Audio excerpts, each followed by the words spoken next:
I put the extension on for 38, so 3 more, but I'll be sitting.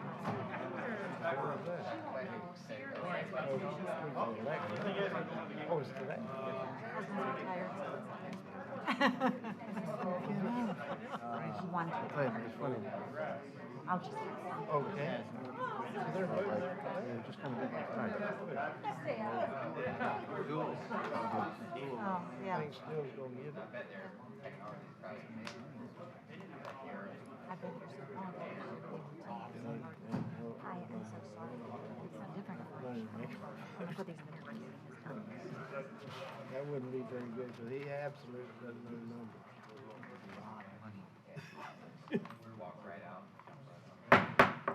I now call back to order the Pasco County Board of Commissions meeting, December 9th, 2025.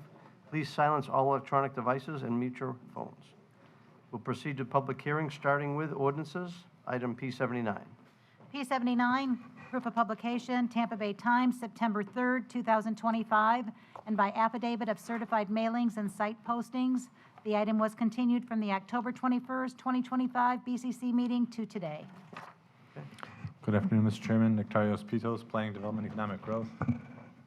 Item P79 is PDE 260027. This is an ordinance amending the Pasco County Comprehensive Plan, providing for a small-scale comprehensive plan amendment to the future land use map, map 2-15 and sheet 10, from ROR, retail office residential, to IL, industrial light, on approximately 4.18 acres of real property located on the south side of Stone Road, approximately 500 feet east of the intersection of US Highway 19 and Stone Road, and providing for additional text amendments as necessary for internal consistency, providing for repeal or severability and an effective date. This comes to you with a recommendation to accept public comment and adopt the proposed comprehensive plan amendment and ordinance by roll call vote. And there's a presentation if desired. Would the board like to hear a presentation? No. No, just one question, Mr. Chair. Okay, Live local provision. It's in there. Thank you. all right. You gotta All have- right, no presentation needed, I guess, and hear from the applicant? Oh, no, no applicant. I guess, okay.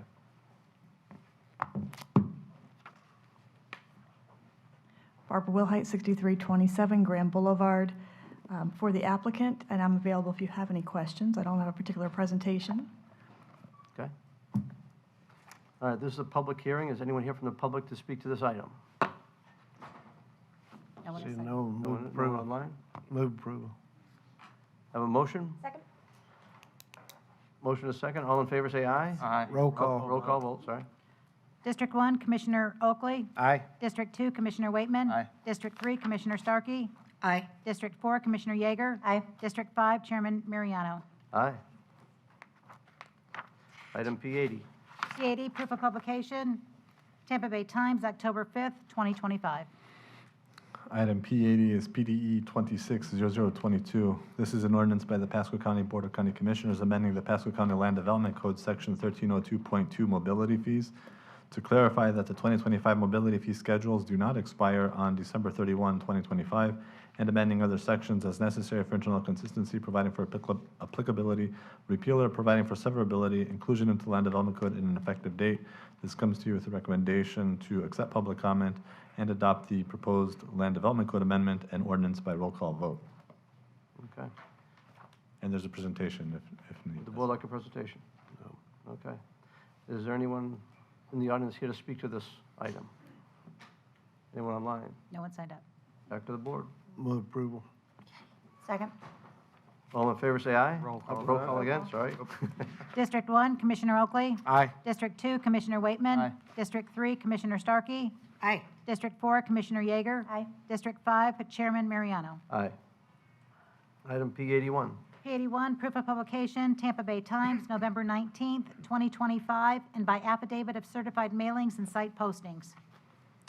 Item P81 is PDE 260021. This is an ordinance amending the Pasco County Comprehensive Plan, providing for a comprehensive plan amendment to the future land use map, map 2-15 and sheet 18, from Res 6, residential 6 dwelling units per gross acre, to IL, industrial light, on approximately 1.8 acres of real property located at the southeast corner of the intersection of Alderman Lane and Rowan Road, and providing for additional text amendments as necessary for internal consistency, providing for repeal or severability and an effective date. This comes to you with the recommendation to accept public comment and adopt the proposed comprehensive plan amendment and ordinance by roll call vote.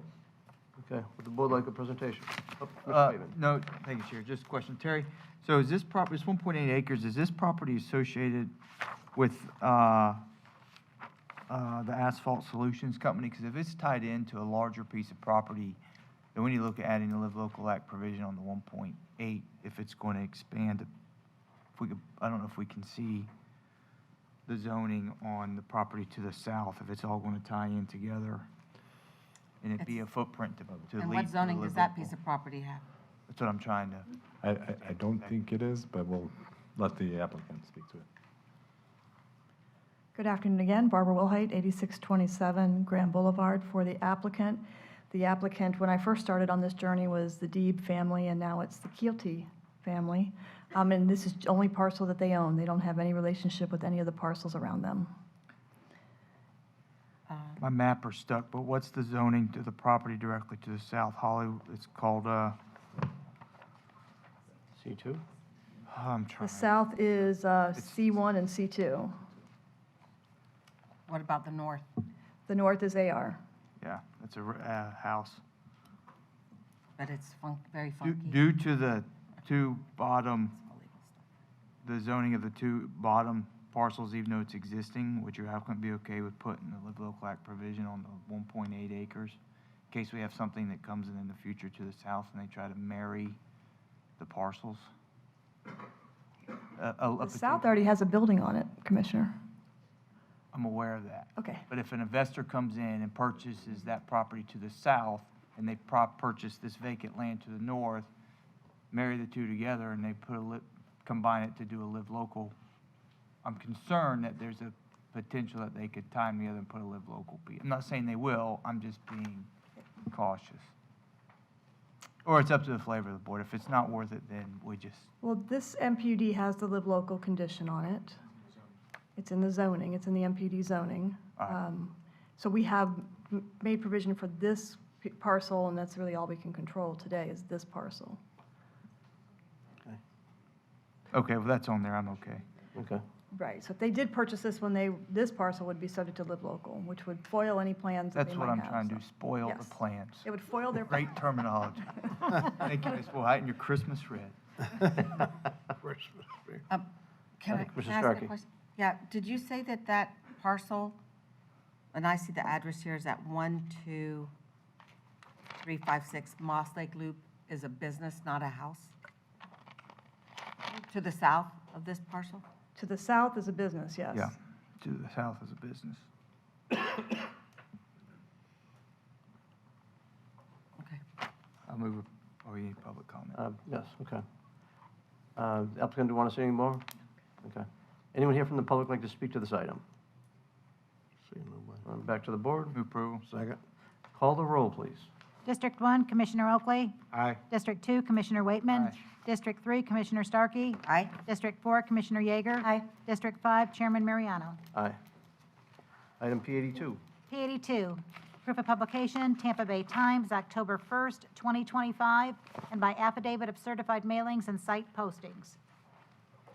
Item P82 is PDE 260010. This is an ordinance amending the Pasco County Comprehensive Plan, providing for a comprehensive plan amendment to the future land use maps 2-15 and sheet 20, changing from Res 3, residential 3 dwelling units per gross acre, to COM commercial on approximately 3.68 acres of real property located at the northeast corner of the intersection of Land Lakes Boulevard and Wisteria Loop, and providing for additional text amendments as necessary for internal consistency, providing for a repeal or severability and an effective date. This comes to you with recommendation to accept public comment and adopt the proposed comprehensive plan amendment with an ordinance by roll call vote. And there's a presentation if necessary. All right, anyone want a presentation? The applicant want to speak to the item? I'm good. Okay. All right, go to public comment. Anyone here from the public like to address this item? I just have one question. Commissioner Starkey? On which side will there be, I think the multi-use path is on that side. Yes, it's on the And east. is that, sorry, I didn't read this to that degree, is that captured in here? This is a comprehensive Well, plan yeah. amendment. Okay, you so see it when they this come in for zoning. site. On the zonings. Oh, on the site plan, yes, because it'll likely be a Euclidean rezoning. Okay, because there's one coming down Wisteria, and certainly wanted to connect with that. Okay. Okay. Any other comments? All right, so we check for public comment. Anyone online for public comment? No one's online. Okay, back to the board. Move approval. Second. Call the roll, please. District 1, Commissioner Oakley. Aye. District 2, Commissioner Waitman. District 3, Commissioner Starkey. Aye. District 4, Commissioner Yeager. District 5, Chairman Mariano. Aye. Item P83. P83, proof of publication, Tampa Bay Times, September 3rd, 2025. Item P83 is PDE 260002. This is an ordinance by the Pasco County Board of County Commissioners amending the Pasco County Land Development Code, Section 522.9, Connected City Master Plan Unit Development District, Section 901, Infrastructure Standards, Section 901.1, Transportation Corridor Spacing, Section 901.6, Street Design and Dedication Requirements, Section 901.7, Bicycle Facilities, Section 901.8, Pedestrian Facilities, Appendix A definitions, and other sections as necessary for internal consistency, providing for applicability, repeal, or providing for severability, inclusion into the Land Development Code, and effective date. This comes to you with a recommendation to accept public comment and adopt the proposed Land Development Code amendment and ordinance by roll call vote. Since the first hearing, this item has undergone a little revision. PDE amended the list of allowable construction materials for boardwalks to include composite decking. Nice. And we worked with area stakeholders to accomplish that. So that was an addition since the first public hearing. Okay. Any questions for staff? Okay. This is a public hearing. Anyone here from the public like to speak to this item? Anyone online? No one online. All right, back to the board. Move approval. Second. Roll call, please. District 1, Commissioner Oakley. Aye. District 2, Commissioner Waitman. Aye. District 3, Commissioner Starkey. Aye. District 4, Commissioner Yeager. District 5, Chairman Mariano. Aye. Now we'll proceed to the public hearings. Will the county attorney please review the following procedures for zoning? Be happy to, Mr. Chairman. There are two rezoning agendas, regular and consent. Staff will present each application to the Board of County Commissioners. If staff or Planning Commission has recommended approval and there is no opposition, the application will be considered by the board without further presentation. If staff or Planning Commission has recommended denial, or if there is opposition to the application, the applicant will be given 5 minutes for presentation. The opposition will be given 3 minutes for each individual or 5 minutes for a group representative, and the applicant will be given 3 minutes for rebuttal. Any individual disagreeing with staff or Planning Commission recommendation or anyone wishing to object to any condition of the rezoning may at this time request the petition be pulled from the consent agenda, in which case that application will be heard under the regular agenda later on during the meeting. Otherwise, all rezoning applications will be on the consent agenda will be approved by a single motion and vote. If you wish to speak to any petition, please give your name and address and whether or not you've been sworn for the record. These are quasi-judicial public hearings. The law in Florida is that mere public support or opposition of an application is insufficient for this board to take action. Please limit your comments to those criteria found within the board's Land Development Code. Madam Clerk, would you like to swear the public in, please? Yes, I will. Everyone, please stand if you'd like to speak. Please raise your right hand. Do you swear or affirm the testimony you are about to give is the truth, so help you God?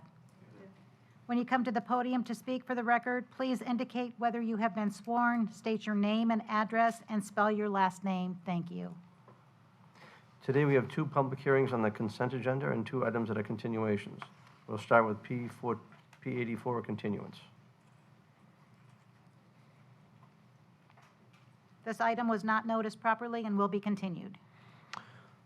So item P84 is PDE 26CU09. This is a conditional use in the name of Bear Creek Group Home Elevated Youth Services, which is a conditional use for a residential treatment and care facility in R4 high-density residential district, and the request is to continue to the January 20, 2026 Board of County Commissioners meeting at 1:30 p.m. or soon thereafter, as may be heard in Newport Richey.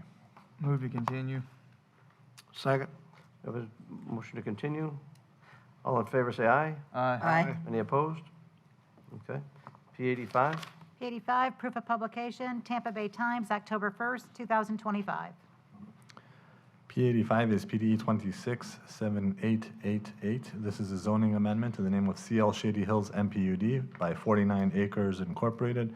It's a rezoning request from C2 General Commercial District to MPUD Master Plan Unit Development District, and the request is to continue it to a date uncertain. Move to continue, date uncertain. Second. We have a motion and a second. All in favor, say aye. Aye. Okay. P86. 86, proof of publication, Tampa Bay Times, November 19th, 2025, and by affidavit of certified mailings and site postings. P86 is PD 260125. This is an appeal of the Planning, Development, and Economic Growth Department final determination regarding non-conforming use determination of 12 improved camper and RV sites by the Naturist Religious Society Incorporated, and Mrs. Toll will be presenting this appeal.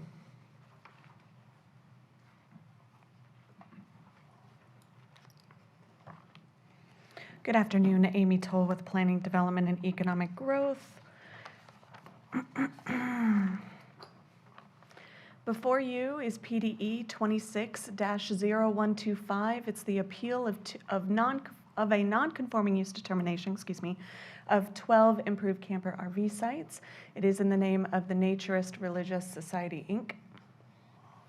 So the request was an appeal of the final determination of a non-conforming use determination to allow for 12 improved campers or RV sites within the naturist community. The future land use is Res 3, residential 3 dwelling units per gross acre. The zoning is currently AR, agricultural residential district, and PDE recommends to deny the appeal and uphold the Planning, Development, and Economic Growth Department's final determination. Location of the site is within the area of Buckley Loop, approximately located 1,300 feet north of Fairwinds Road and 700 feet east of Colony Road.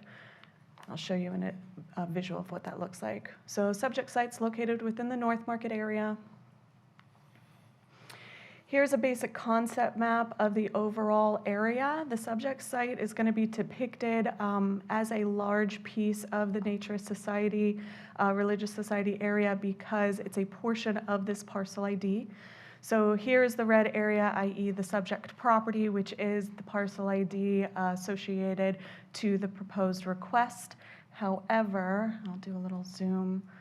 The subject site is this area in question. Subject request. So here's just a vicinity map. So again, the approximate location of the 12 improved campers or RV sites is highlighted in red right here. To the north is Palmwind MPUD, and to the east is Palmwind MPUD with Fairwinds Road to the south and Colony Road to the west. The existing future land use map here is a Res 3. And the existing zoning is AR. And we'll go through that. Those are not applicable. And with that, we recommend approval with conditions of the requested. Actually, this is the wrong recommendation too. We would recommend, let me pull it up from my notes, I'm sorry.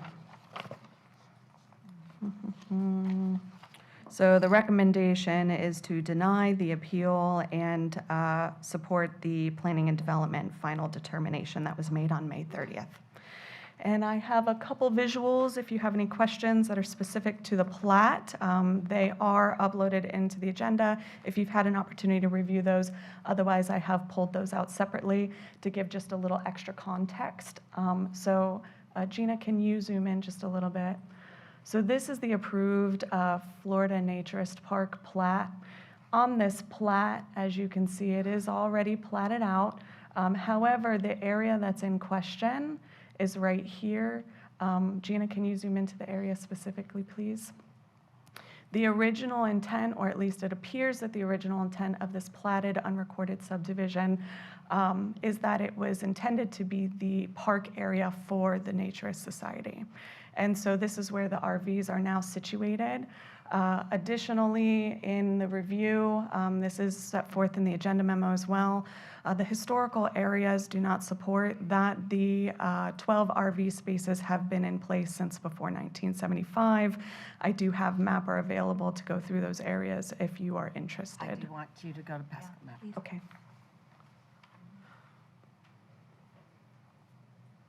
It actually dropped some pins on, yeah, look at. Sure. So what's going on there at Buckley Loop and Sally Lane?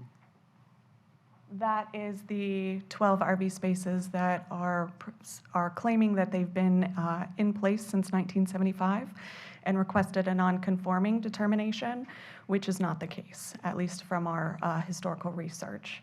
So here's the aerial. This is the most recent aerial showing the 12 RV spaces, but we can go down to in the 90s, sure, try 1998. It'll take a minute for it to load. You might have to zoom out just a moment. Yeah. So zoom in until it doesn't. Yeah, so the space, one more out. Sorry, I know it's how it's pixelated. And it's going to be this area right here. Are these people on, are they on septic? Great question. Yes. Thank you. And so this is the 1998 aerial. As you can tell, there's not 12 RV spaces, only a couple are there. Let's go through the 2000s. Amy, if I could? Sure. So I saw all your pictures, and I see exactly why we don't think it is. When I look at the pictures the applicant submitted, I look at the 1973, I don't see anything there. Correct. I go to 77, I see some things there.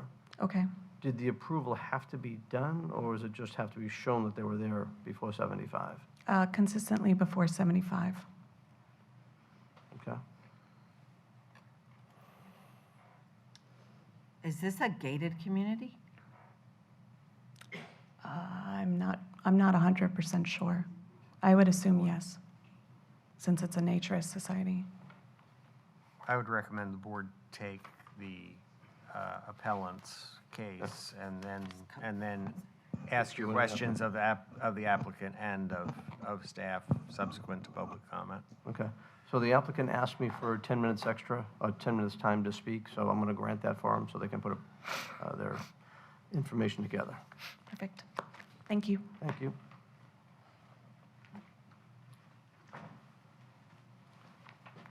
Afternoon. Thank you, Chairman. Commissioners, thank you for having me today. My name's Jared Sharber. I'm an attorney from Dade City. I'm a fourth-generation resident of Pasco County, and I'm here today to speak on behalf of my clients, Arthur Gulvin, Glenn Gulvin, Robert Gulvin, and their sister Joyce Steigerwald, the four children of a man named Ward T. Gulvin. Now, who was Ward T. Gulvin? Ward moved to Pasco County and bought property in the middle of the 1950s and incorporated something called the Naturist Religious Society in 1958. It's right there on Sunbiz for anybody to see. He bought about 220 acres in 3 or 4 transactions in the 1950s, and he transferred those properties into the name of the corporation that still holds title today. That company, the Naturist Religious Society, dates back to 1958. It was purchased, developed, improved, and operated as a nudist park. That's what it is. That's what it was. Mr. Garber, before you get too much further, you have been sworn? I have, so, yes, sir. My apologies. Just for the record. Yes, sir.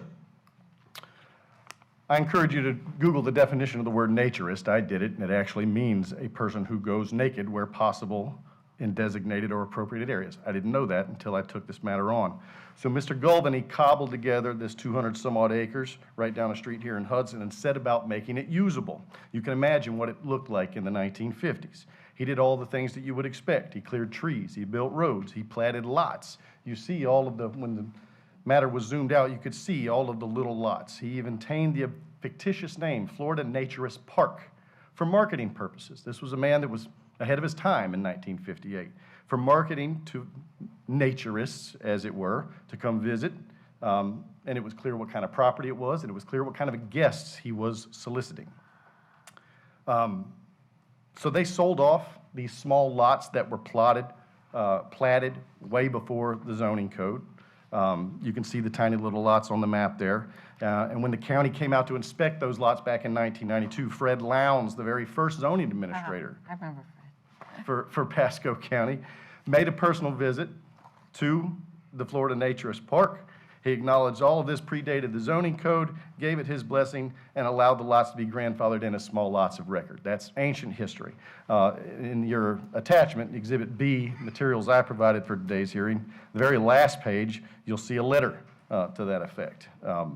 that essentially from Ms. Mrs. Zampetti 23 years ago acknowledges those findings from 34 years ago.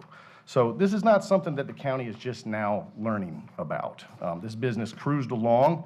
Ward had seasonal guests. There was a clubhouse and fishing and swimming, and he had the park area, which contrary to the county's, I guess their assumption, because they certainly don't have anything to support their conclusions, that's where the campers set up. Imagine this business, imagine this venture without a camping area. There's no lodge, there's no hotel, there's nowhere for anybody to stay. It's almost counterintuitive to suggest that there wasn't an area where folks were going to set up their tents and their little primitive campers. And again, we're in the 1960s at this point. So this is important because the question before you today, as was pointed out earlier, is whether this camping operation existed prior to December 1, 1975. That's the only question before this body today. We already know that the small lots predated December 1, 1975. That's why they were grandfathered in. What my folks have told the county and are here to tell the county again today is that this camping area has always been there. Why wouldn't it have been there? In the early days, there was no infrastructure. Understand, it was just like any other startup business. I know some of you folks, and I know some of you folks are business owners. Did your business look the way it does today, the day that you open the door? Certainly not. I know mine did not. But you do what you can do with the resources that you have. The naturist, Florida Naturist Park has exactly the same story. You build the clubhouse, you clear some roads, you clear some trees, you put in a pitcher pump well so that when the guests arrive, they have a place to get fresh water, and then you tell them the camping area is right over there. There were no paved spaces, there were no electrical hookups, there were no septic hookups, there was no water. But that was the camping area, always has been, from day one. Ward Gulvin managed to install the original septic dump tank in the 1960s, though we don't have an exact date on that, for the express purpose of emptying camper tanks. When you're done with your stay, you empty your tank into the septic and you pull it on down the road. It wasn't until 1975 when Mr. Gulvin could finally get power to the site. And that's when he really started installing some of the infrastructure as we know it. As you can imagine, electricity, pretty big deal. Exhibit B, about halfway through, you'll see a letter from Withlacoochee River Electric, July 1975, confirming Mr. Gulvin established power for this site. And as you can imagine, with the electricity comes a lot of opportunity to improve things. So for over 15 years at that point, the camping area was just that. It was just an area, that's all. No designated sites, no hookups. You park under the trees, you set up your rig, you dump your waste when you leave, literally operated that way for almost 2 decades. Then the improvements started to be made. Electrical hookups installed, proper septic system installed. Eventually there were designated sites for the campers as these hookups and infrastructure, as it became more refined and more modernized, just like any other business, incrementally, a little bit at a time. Then in the early 90s, Ward Gulvin had a stroke, and he was unable to continue day-to-day operations of the park, so he looked to his children, 3 of which are here today. Art Gulvin, with me today, he's run a majority of those field operations in that park since that time, since the early 90s, and up until recently, he thought he had an ally in county government, for very good reason. County government knows all about this park. They've issued permits and approvals and done inspections until very recently when county government decided unexpectedly that none of the 50 years of documented history of this park exists anymore. They've at least turned a blind eye to it or are trying to pretend that it doesn't exist, which is quite an extraordinary turn of events. That's why I put on the record that I'm a 4th-generation resident of this county, because I find the entire thing to be disappointing, for lack of a better way to put it. Shortly after Ward's stroke, the county visited with a bunch of warnings. You got junk and debris that accumulated. You need to get this stuff out of here. Stuff you guys have heard a million times. So it was time for Art and his brothers and sisters to go to work. It was now their responsibility to foster this thing that their father had created. They appeared before a judge. They explained, look, we just need a little time. Let us clean this up. We'll bring it into compliance, and they did. Never received a citation. They spent a bunch of their own money. They spent the corporation's money, and they got this business whipped into shape. They were never fined, and as I mentioned, Art himself met with Fred Lowndes on the site to talk about zoning and compliance. Focus at that time was on the small lots of record. But more importantly, when all this scrutiny was on them, accumulation of junk and debris, small lots that aren't conformity with the code, all of these different things that were drawing the attention of the county, nobody ever mentioned the camping area because it was a known thing. It'd been there quite literally since the 1950s. Not a single county official ever mentioned a word about it. The next order of business for Art and his siblings was following their father's passing. Now they've formally inherited this park. All right, we've got to improve and redevelop some of this aging infrastructure. Some of this stuff was 40 years old at that point, by the time we're in the middle 90s. Needed updated, needed replacing, again, just like any other business. So with the cooperation of this very government, who they thought was on the same page as them, they went to work. New septic system, health department right here in Pasco County, drove to the site, identified the existing system, worked with them to calculate how much waste they were going to generate. 12 sites, 2 people per site. Here's how big your system needs to be. Here's how big your tank needs to be. Issued them a permit, performed an inspection, and approved it. All this money's been spent.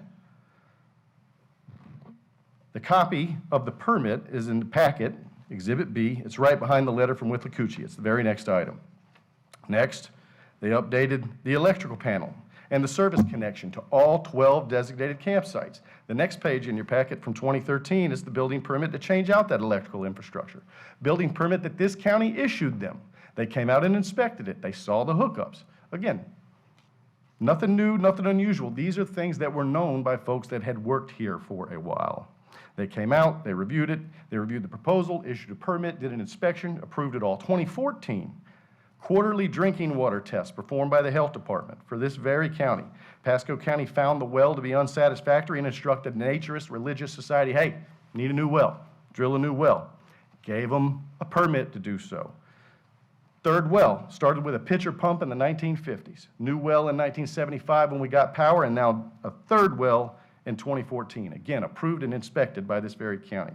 Look, if you would, from the health department where it says on-site observations in packet B. Public consumption, yes. How many people? 24. Service connections, 12.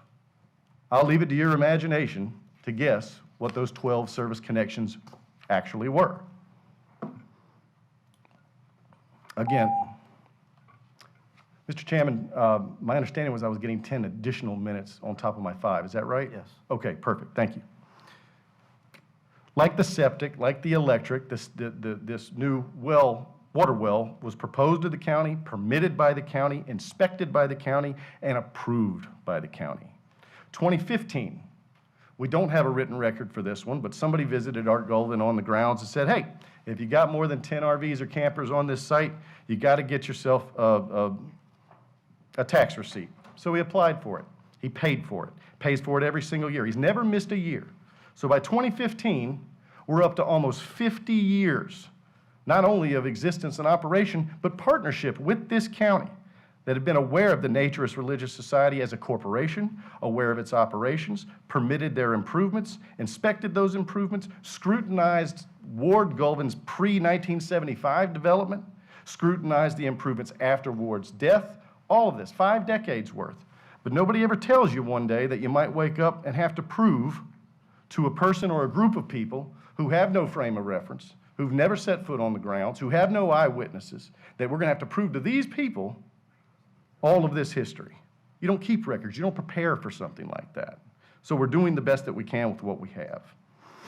We're here today to prove our existence, which again is troubling in and of itself. As to the presentation made by the county, from the meeting agenda, page 1 of 10, they conclude the documents presented contain no such evidence such as plans or construction of structures for which a building permit was issued prior to December 1, 1975, which is interesting because we're talking about camping sites. There are no structures. There was nothing constructed prior to 1975, but it doesn't mean that they weren't there. Then they go on to state that even if the sites were there, the aerial images prove that it was discontinued for more than 180 days. In all due respect, I don't think those images do anything to prove that suggestion.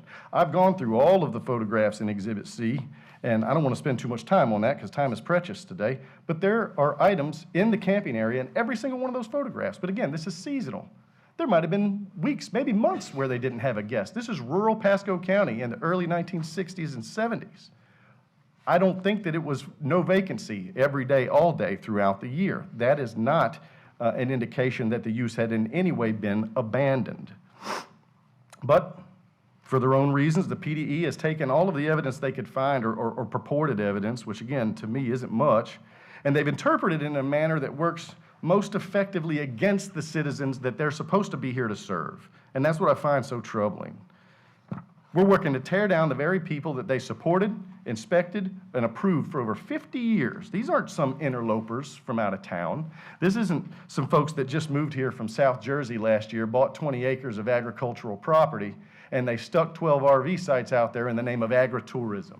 These aren't people that are trying to get away with something. They're not trying to sidestep the rules. These people follow the rules and always have. They've been here 4 generations. 4 family members who inherited this property from their father took an oath, swore under penalty of perjury that they grew up in and around this property and the surrounding 220 acres, that these folks have been camping here since the 1960s. Their affidavits are in Exhibit B, sworn to, all 4 of them. Personal knowledge, grew up running around barefooted around this place, saw it with their own eyes. There's not a single county employee that has seen this place with their own eyes, especially not in the 1960s or the 1970s. And you can say what you want. At the top of page 7, from a bunch of people who have no frame of reference and no independent knowledge of any kind, the PDE did not give the affidavits much weight because all of the people who submitted an affidavit have a vested financial interest as officers or directors of the Naturist Religious Society, Inc. So make no mistake, that is a polite and professional way of saying that you are a pack of liars. That's what they're saying. That's what they're saying. As politely and professionally as they can, we don't believe you, and you're here trying to perpetrate a fraud on Pasco County. Addressing the board, not entertaining the crowd. It's a profound position to take, and that's the point. To look these folks in the face and tell them, you are a liar, we do not believe you, we're going to scrape together some aerial photographs and tell you that your lived experience, what you witnessed yourself, where you grew up, didn't happen, didn't exist. What your father did in the 1950s didn't happen, doesn't exist, is again, it's a little profound and it's a little saddening. I'm going to close because I'm up against time and I'm starting to get a little fired up, which I promised I wouldn't do. But the PDE is ignoring these folks' history. You folks today have a chance to do the right thing. I'm asking you to deny the relief that's being sought by the PDE, overturn the findings, and find that the Naturist Religious Society, Incorporated, has been continuously operating this camping area since before the zoning code went into effect on December 1, 1975, because that's the truth, and that's the only conclusion that the evidence supports. So again, I thank you for the time today. Mr. Chairman, thank you for the additional time. Getting through 60 years worth of history is tough to jam into 5 minutes, so I truly appreciate it. Thank you. All right. Are we able to ask questions? Sure. Okay. Question for you. When I'm looking at the maps, and actually I asked for a map overlaid with your maps to the county maps, just to make sure I could see it, to where Buckley Loop was and what was there. Yes, sir. The pictures you submitted, I think 73, I'm trying to look to find it right now. 73 shows nothing there, but 77 does. And I'm trying to get to the exact pages. So. Did you had from the Department of Transportation? I'm assuming you're speaking of the photographs that were provided by PDE. I think they came from you. They're from, it says Buckley Loop, this is county? I don't think so. That would be. Oh, that's county, okay. All right, so you don't have any aerial shots? No, starting in 73, and again, I'm looking at the shot from 73, the Buckley Loop. I mean, there's clearly a camper right there. I mean, I can see it plain as day, and I think that you have to keep in mind, this is rural Pasco County in 1973 in the middle of 200 some odd acres. Yep. You pull in with your wife, you strip your clothes off to enjoy yourself on the weekend. You setting up in the shade or you setting up in the bald open? All those big live oaks down there to the right of the structure that you can plainly see. The testimony of the Gulvin family and what I'm presenting on their behalf is that the shade was the popular spot. which is not a stretch. I mean, my goodness, who's going to set up out there in the bald open when you've got these big, beautiful live oak trees producing all that shade? Okay. All right, so I'll agree, in that picture, it does show that there's a trailer there, 77 as well, and the other ones as well. Let me go with Lakuchi. Yes, sir. So the letter you have, it states that the new service was back in 75. Does July 15th work for the date? I think as long as it's prior to December 1, yes, sir. Okay. And I don't think it's required that we have electricity. This is just a piece of evidence indicating that the operation Trying is to see if there. it's legit or relevant or not, so. Yes, sir. So,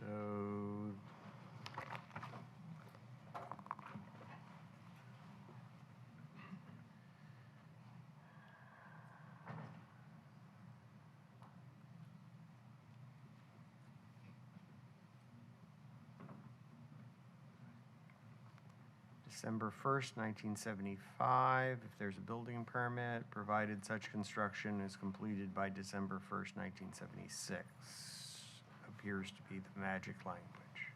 So would you consider that with Lakuchi Electric Service would qualify as? It's one of the things that you can look at, yes. Okay. All right, and on the back of the letter, it does have addresses all from Buckley Loop. Does that seem to be appropriate to justify the position? So my concern is more with the abandonment for 180 days than it is, I mean, there appears to be evidence that they didn't have 12 RVs out there for more than 180 days on multiple photographs.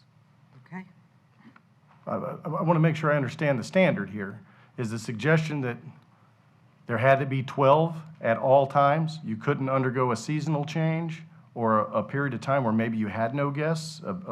An upstart business in the 1970s in rural Pasco County can't exist for a period of time with no customers and no guests without it being an abandoned entity? The corporation's been continuously You are trying to incorporated. get rights on a non-conforming basis for 12 RV units. Yes, sir. That means you need 12 RV units there. Sure. What I would posit is that there are probably periods of time where there were well in excess of 12 units on that property. And that would be illegal. Understood. This all predates the code, and that's the point. That's the overarching point here, is that all of this predates any of these rules. All of this was done, all of this was known to the county. This is not something that they drove up on and discovered in 2023. What about the tens of thousands, hundreds of thousands of dollars that we've spent in reliance on county-approved permits and inspections and Are infrastructure you in for a improvements? vested rights determination? Sir? You know why I'm here, sir. Well, Chair. you got the wrong venue to be arguing vested rights. Commissioner Waitman? All right, enough of the legal talk here.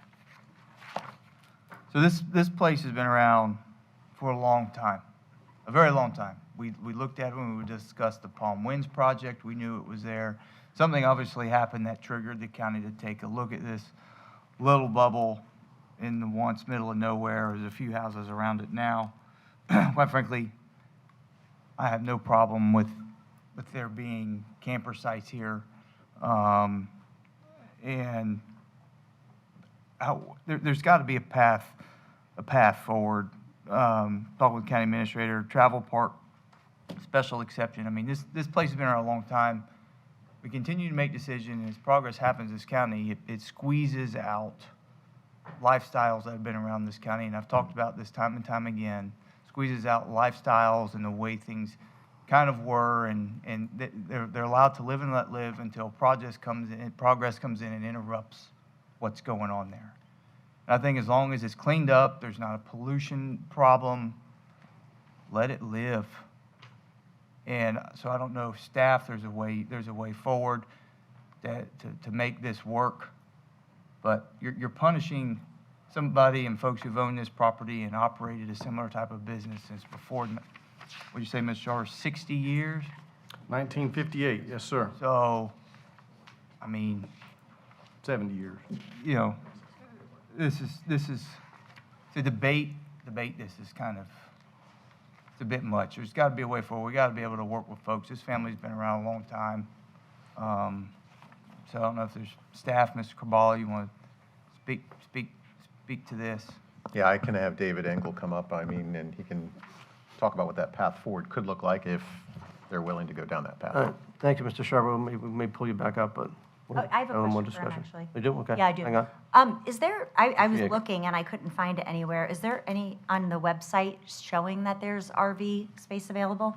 You're talking about on the Naturist Resorts website? Yeah, what I've been led to is basically, say one informational one, Sunshine Beach Club. Yeah, we don't have they don't have a website. Yeah, because it says it's permanently closed? Well, it's not permanently closed. Okay. They've never had a website. This is one of those things that, again, it's been around. It's known in amongst the naturist crowd, as it were, and they get the guests that they get, and they always have. And a website's not something that they've ever felt the need to mobilize. Okay, because people were asking questions, and then the answers were, you better contact the Sunshine Beach Club administration, and they'd give the numbers. Yeah, I don't know what the Sunshine Beach Club is, ma'am. I'm sorry. Oh, okay, okay. Can I also? Commissioner follow Starkey, up yes, with go that? ahead. I'm on the Facebook, and it says First Capital Realty Investments, Sunshine Beach Club Naturist Park for sale, 58 acres with 77 lots, and existing 120-acre clothing optional subdivision. Contact Dayton Johnson.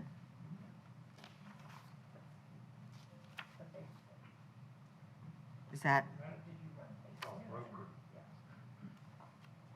Okay, there might be marketing efforts related to trying to sell the property. Those I'm not familiar with. It's got the addresses here, the northeast corner of Colony and Fairwinds Road. Sure, and it sounds like their real estate broker is here. He is with us, and he might even be able to answer questions related to his efforts to market the property for sale, but I can't speak to those. Is this so this is an RV, this is a mobile home community or an RV travel park? Well, it's neither. It started as a resort, and again, back in the 1950s when Mr. Gulvin platted this thing, if you look at almost the perimeter around the area in question, you'll see teeny tiny little lots that they sold off to folks that wanted ownership, a place that they could come stay seasonally, things of that nature. He had a clubhouse, he had some amenities, he had things of that nature. It was never really operated as an RV park or a mobile home park. Again, it started with very humble beginnings. It started as just, this is the camping area. And then as they got additional infrastructure, they improved that camping area slowly, incrementally, over time. And now, as it's constituted since the early 90s, I think, you've got kind of what we would call the finished product that's with the paved sites and the hookups and everything that comes along with it. But again, it's been in consistent operation from the beginning. It's just taken on different facets in terms of improvement and infrastructure. So my question to you is because if it's a travel trailer, it can't, and, I don't know, correct me, it can't be there for more than 6 months in this county. I would defer. They can't I would have defer to you on permanent that. structures attached to it. That It's all about how we pay for government services, and there's a difference between a mobile home and a travel trailer. yes, ma'am, certainly. And I'm we use the concerned with word. what I'm seeing here from the pictures I'm looking at. So it's like a free-for-all in there. Okay. One of the things, as we just mentioned, you may not see things in there for 6 months. Well, if it's 180 days, I mean, it's understandable if they pick the best 6 months, that other people are going to come in the other 6 months.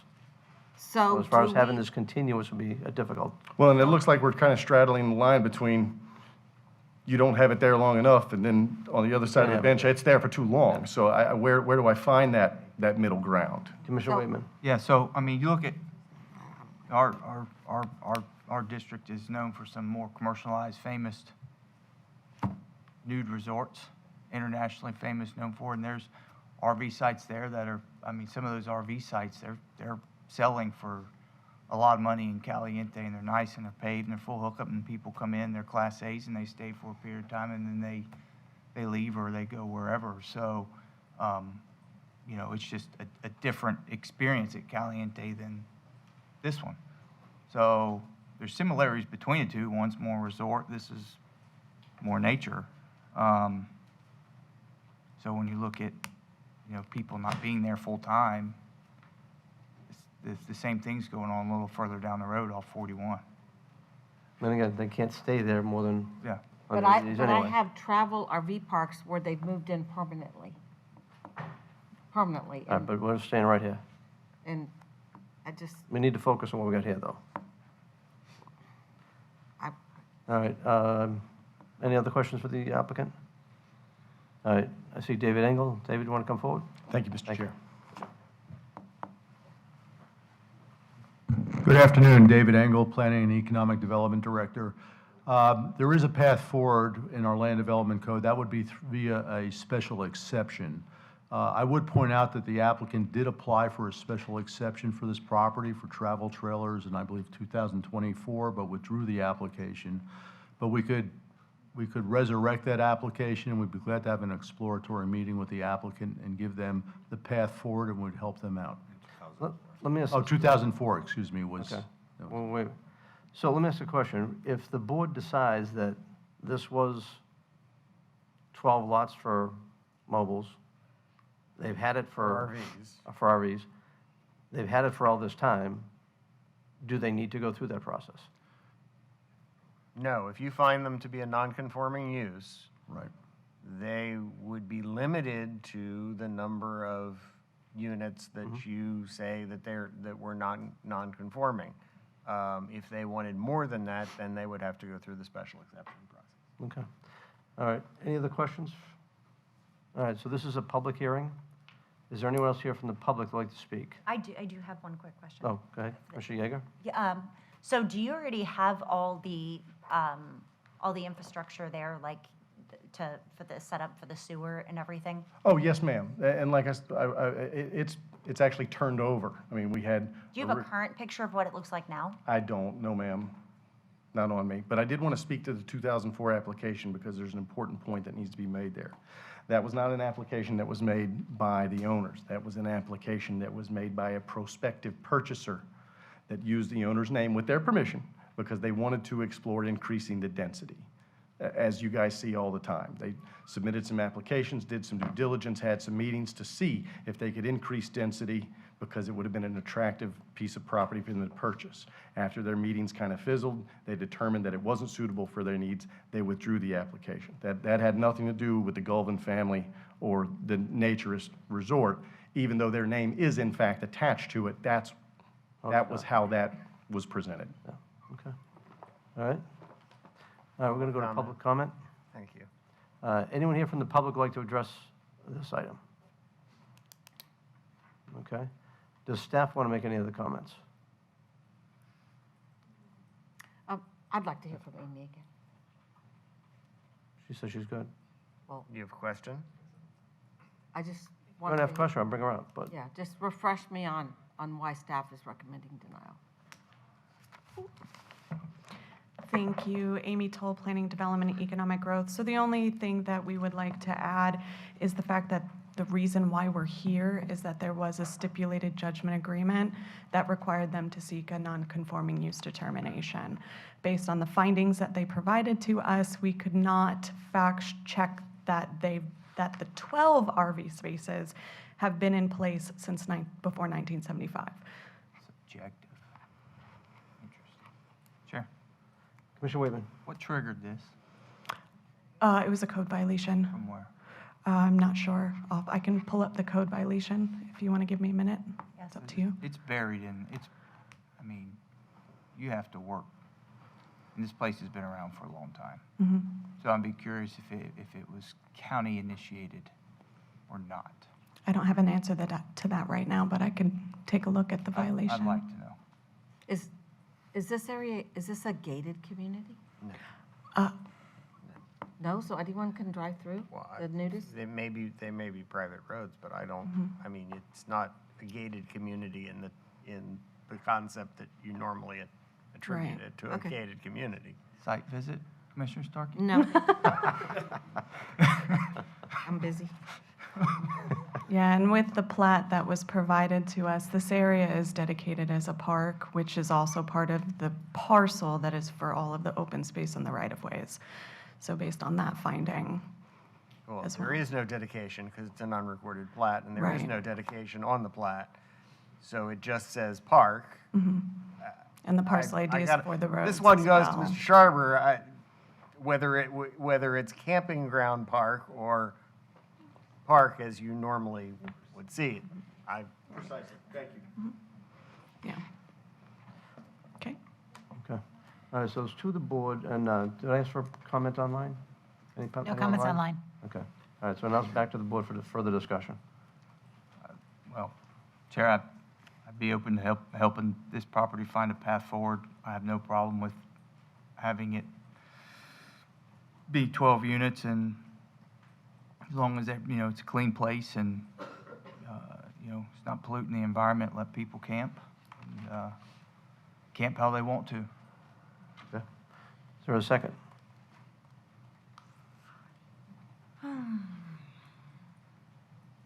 I'll help. I'll make a second. And the reason for it is it's been here for all this time. They had the electrical hookups. It's clearly, to me, shown that 12 lots should be there and have been there for all this time. The seasonal flows that'll happen just with people in the summertime, they're not going to want to be down here. They're going to be somewhere up north I'd or really elsewhere. like to see a picture of it today. Like, is there any way to pull that up?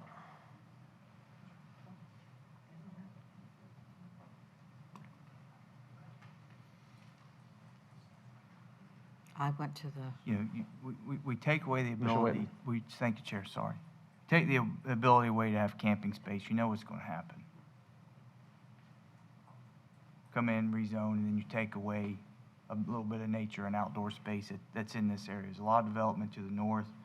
Places like this have become really, a unique piece of our history if they're able to be saved before land comes in, rezoned, and density's increased.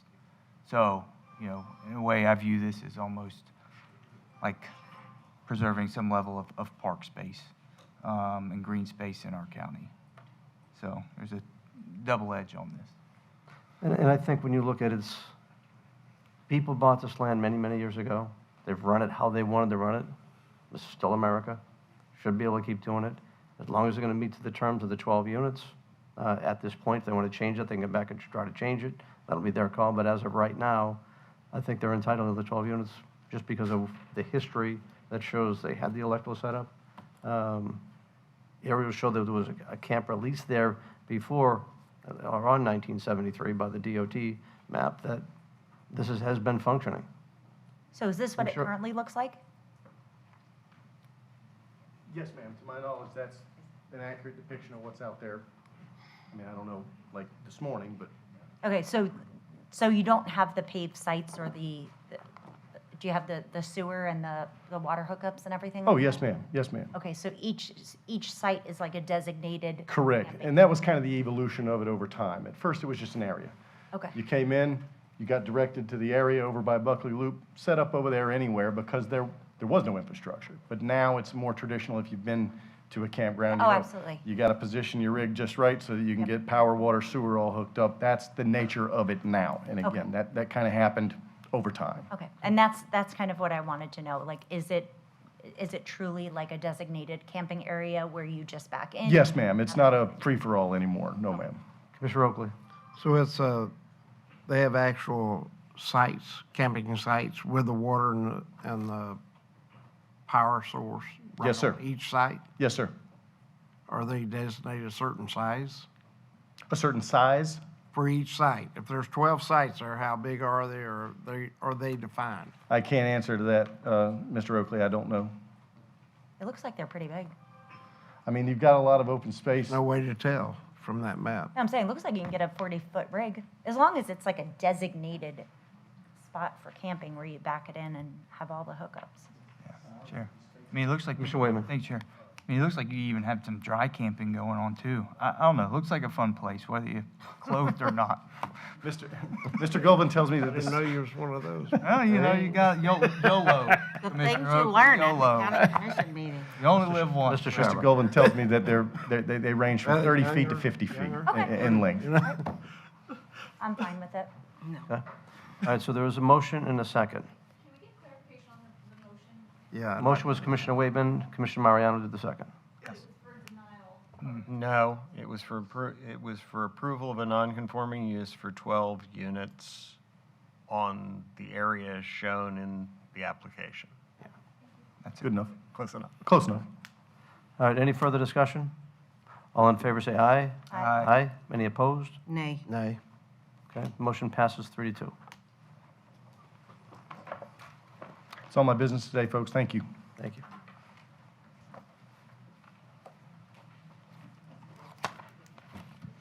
It's been an interesting day, Mr. Chair. Indeed. It's been a great first meeting for you as chair so far. Save the best for me. Brings out a lot of excitement.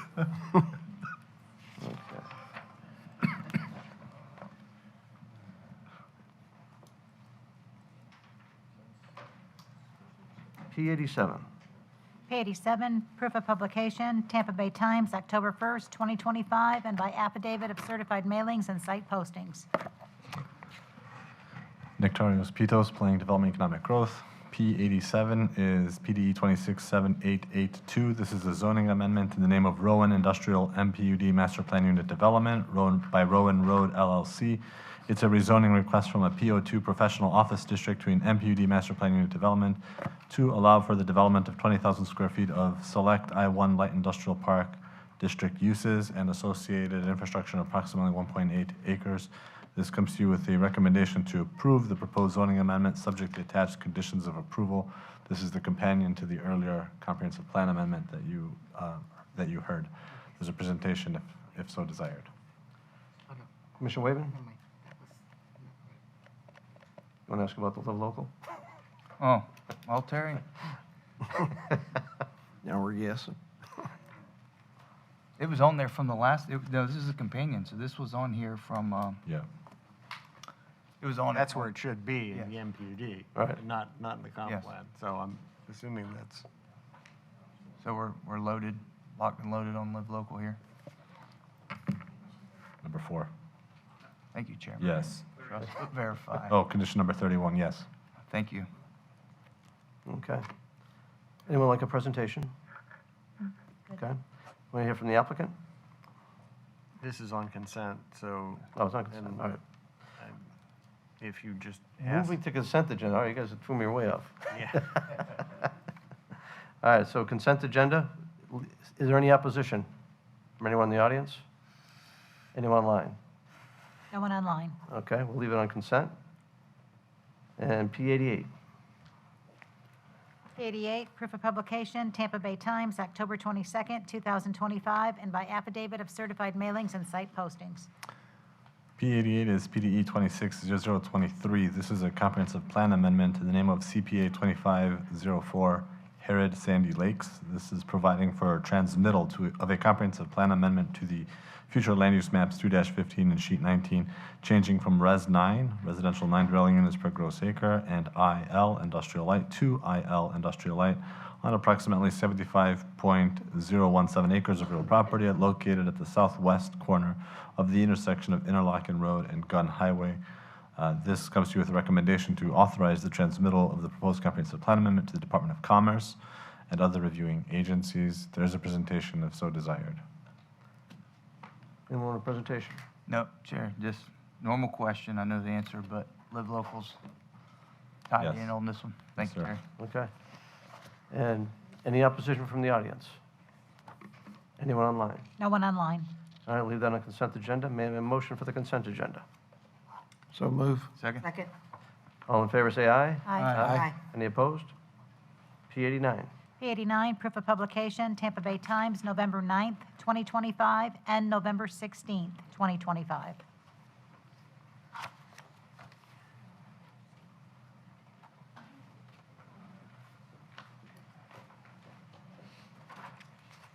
Good afternoon, Joanne Ravita, Real Property Division.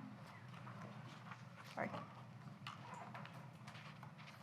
The Real Property team has received a petition to vacate a portion of an undeveloped platted right-of-way and utility easement filed by Compass Land USA Fund 1 LP. The purpose of the vacation is to allow for the lots to be combined for future development. There were no objections to this petition. The team recommends approval. Compass Land owns the property on the front. It owns the property, oops. Apologies. It owns the property to the east of the right-of-way. Can you put the map up, please? Yeah. She's doing Please. it. They own all of the lots. They also own the tract behind the lots, Tract A. Tract A. Block 209? You said tract A. You can't see it. It's behind, it's the area to the right of the utility easement. So are these, Commissioner Starkey? are these zoned mobile home lots? What are these? Honestly, I don't know what they were zoned. How do you access any of this property? I mean, we're taking out the road that accesses the property? It is an undeveloped road. You can see that there's a roadway behind it that they'll have access from. They'll access Gilbert Street.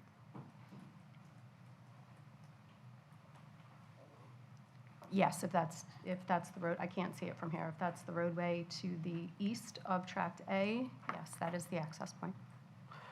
So with the, The one you just flipped by. Yeah. Put that one back. Yeah. I can go to it. No, put the one up that's within their agenda package, please. No, one more, that one. Yes. So they'll be accessing Gilbert Street to Ember or Haddon to get Yes, up to sir. Moon Lake. Yes. all right, who owns the land to the left thick line all the way down to Haddon? I believe actually Pasco County. Is it possible to pull that up?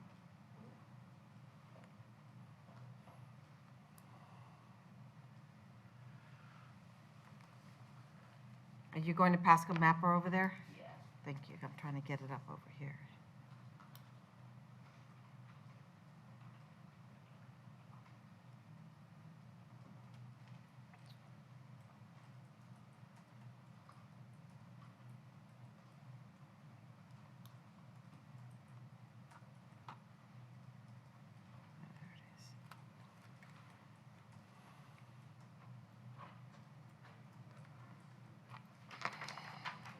I'm not sure I want to give anything up. Go up into the west. To the other west.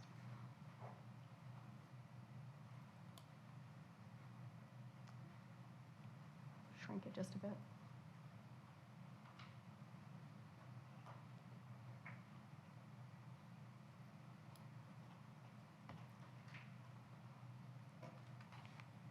It's north of that. It's north of that circle thing.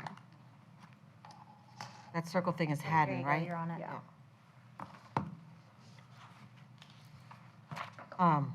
Are we gonna check to see who owns that piece?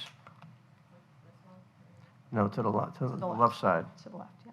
Well, that's West. us, right? Yeah, should be Pasco. Yeah, that's our road. So we own it. So we got a road ready to come in, a development right in front of it. I don't think we're gonna vacate it, do we? To the, Gina, can you click on the area to the left? Yeah, right there. And go right beside that? The roadway, no, to the right. To the right and down low. Right, just a little lower. No, you went up too far. The square. Past the square toward the road. I'm looking at the roadway that was down here, the big red, it stopped part of the way. I'm looking Yeah, for that that's it. part. That's it. We own it. That's Right there. us. I don't think we want to vacate that. I know, I'm If trying a to development's going to come in, understand. I'm going to have them, want to have them come down that way, I would think. I don't want more Yeah, of this that is out. strange. The area that they're looking to vacate is an unimproved platted right-of-way. Transportation and engineering was consulted, and the limits of the vacation were adjusted to comply with any future right-of-way needs for any future widening of Moon Lake Road. Huh? We haven't even built anything there yet. No. I mean, if that development comes in, they're all alongside that, I want that road, I want them to build that road. What is the applicant trying to do? And I see the attorneys behind you. Yes. Why don't we get the presentation from the Yeah. applicant and Yeah.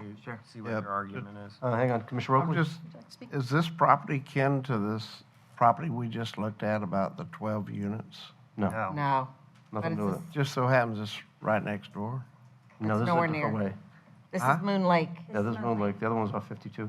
Oh, well, some of that looked the same as that other project we looked at. When she went to Mapper, it started had, out with it that. had the old, because we were on that graphic, you saw the mobile homes. Right. Just because that's what the last thing in Mapper was. So Oh. now we've moved to We're the area. separate. Okay, all right. That's I got you. Would you like to hear from the petitioner's attorney? From the applicant, yes. Thank you. Shelley Johnson, 6400 Madison Street, and I have been sworn. Just to explain what's going on, my client owns lots 6 through 18. If you, Commissioner Meyer, I understand what you're saying too with regards to the Moon Lake Road right-of-way. This is actually a remnant piece of right-of-way it was platted. Facilities management and the county and real estate have looked at it. There's nothing that it'll be utilized for. It's not, the road's not headed in that direction. You can see it kind of starts, it's going, obviously to the west. They did try to move up. I don't know if you can tell from one of the pictures. They did try to push what they were vacating, like a little bit north of where, it's the closest to Moon Lake Road on that southern side, just to make sure that if there is anything extra on that curve that they're going to need, that they could utilize that. But it's a remnant right away from a plat that is never going to be used. And then they've got the 5-foot utility easement on the back that likewise have looked at, and there's nothing that it would ever be used for as well. So it's really just being vacated to be added to the lots to make them larger, nicer lots. That's really all. Click on the roadway again. Okay. I mean, we got a whole network that's set up, and now we're gonna go get rid of it and change it because the home wants to come into the side. I mean, that's a good little layout there. Yeah, I mean, may the say- only thing I understand is facilities Hang on. management. Oh, I'm sorry.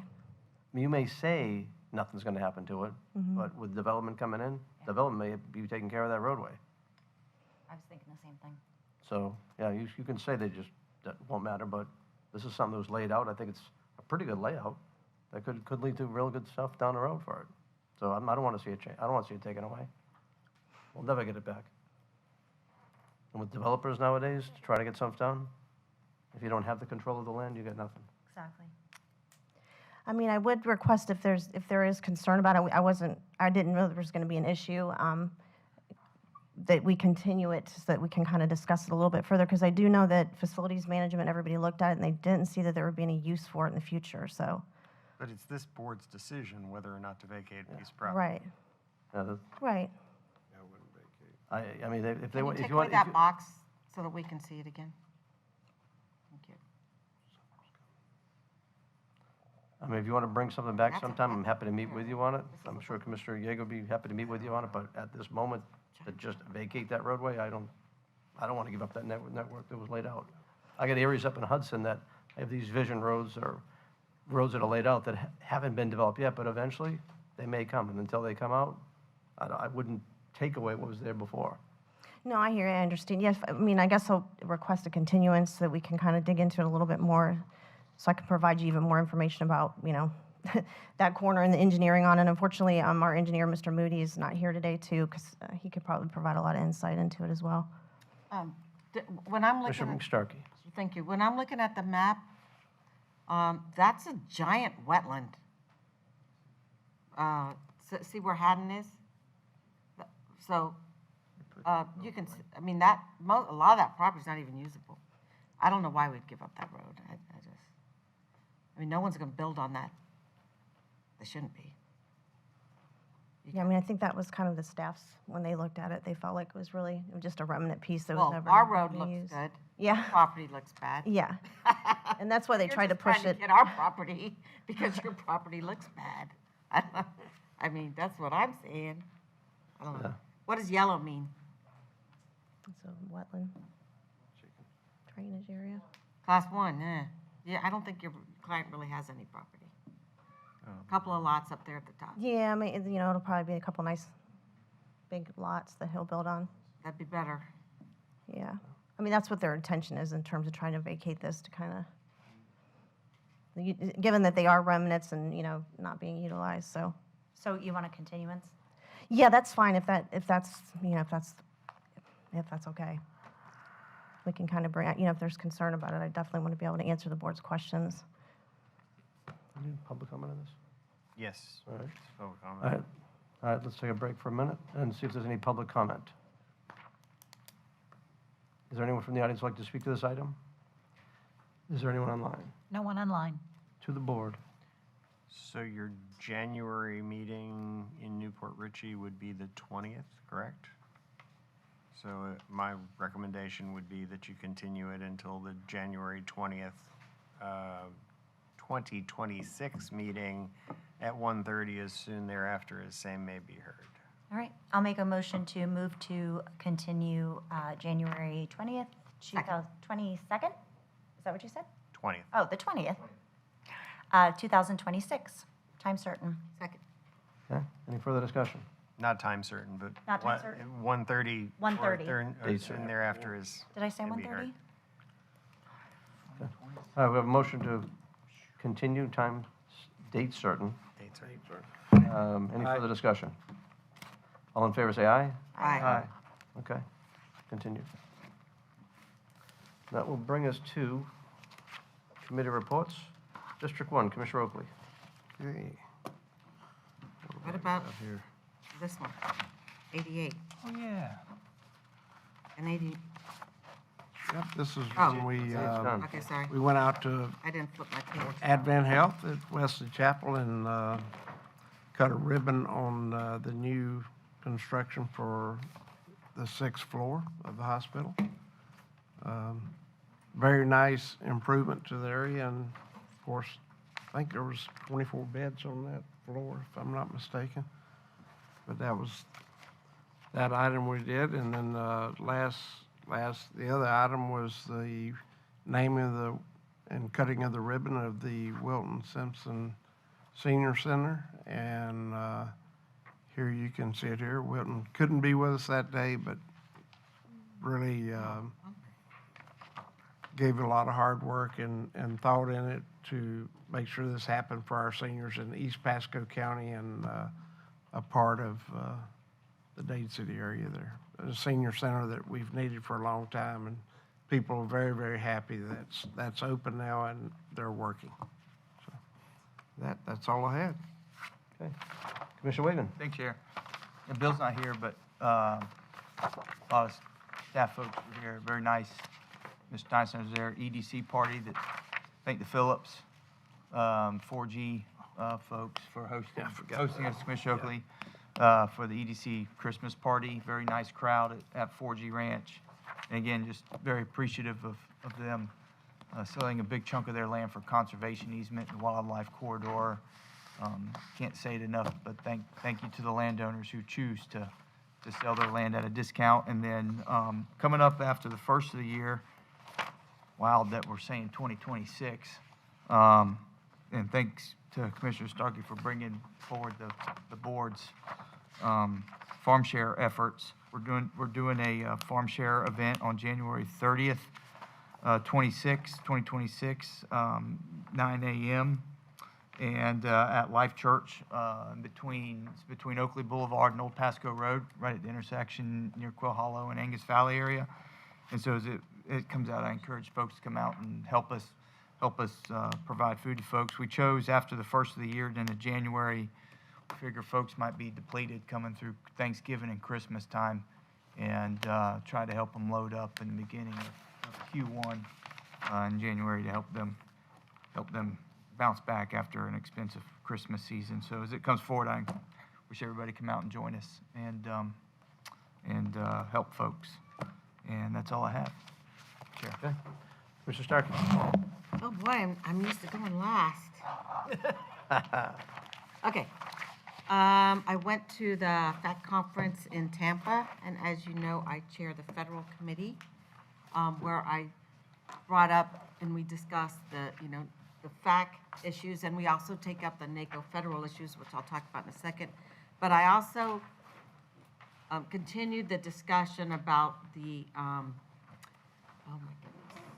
the vouchers for the housing vouchers. I can tell you that a lot of the counties are very surprised. It's not something they normally look at, but when you tell them that Pinellas County has over 60% of the voucher users are not from their county, it opens their eyes. And then we also discussed the, oh gosh, what's the name of that one that adds all the cost? Davis-Bacon. Davis-Bacon. So, and let them know we sent a letter, and that anyone who wanted a copy of the letter, they could get it from us, but we're going to try and move the needle on that up in Washington. I do think that's something we want to add to when we go up to Washington, and we need to plan on our time here sometime, maybe, I don't know when, but sometime.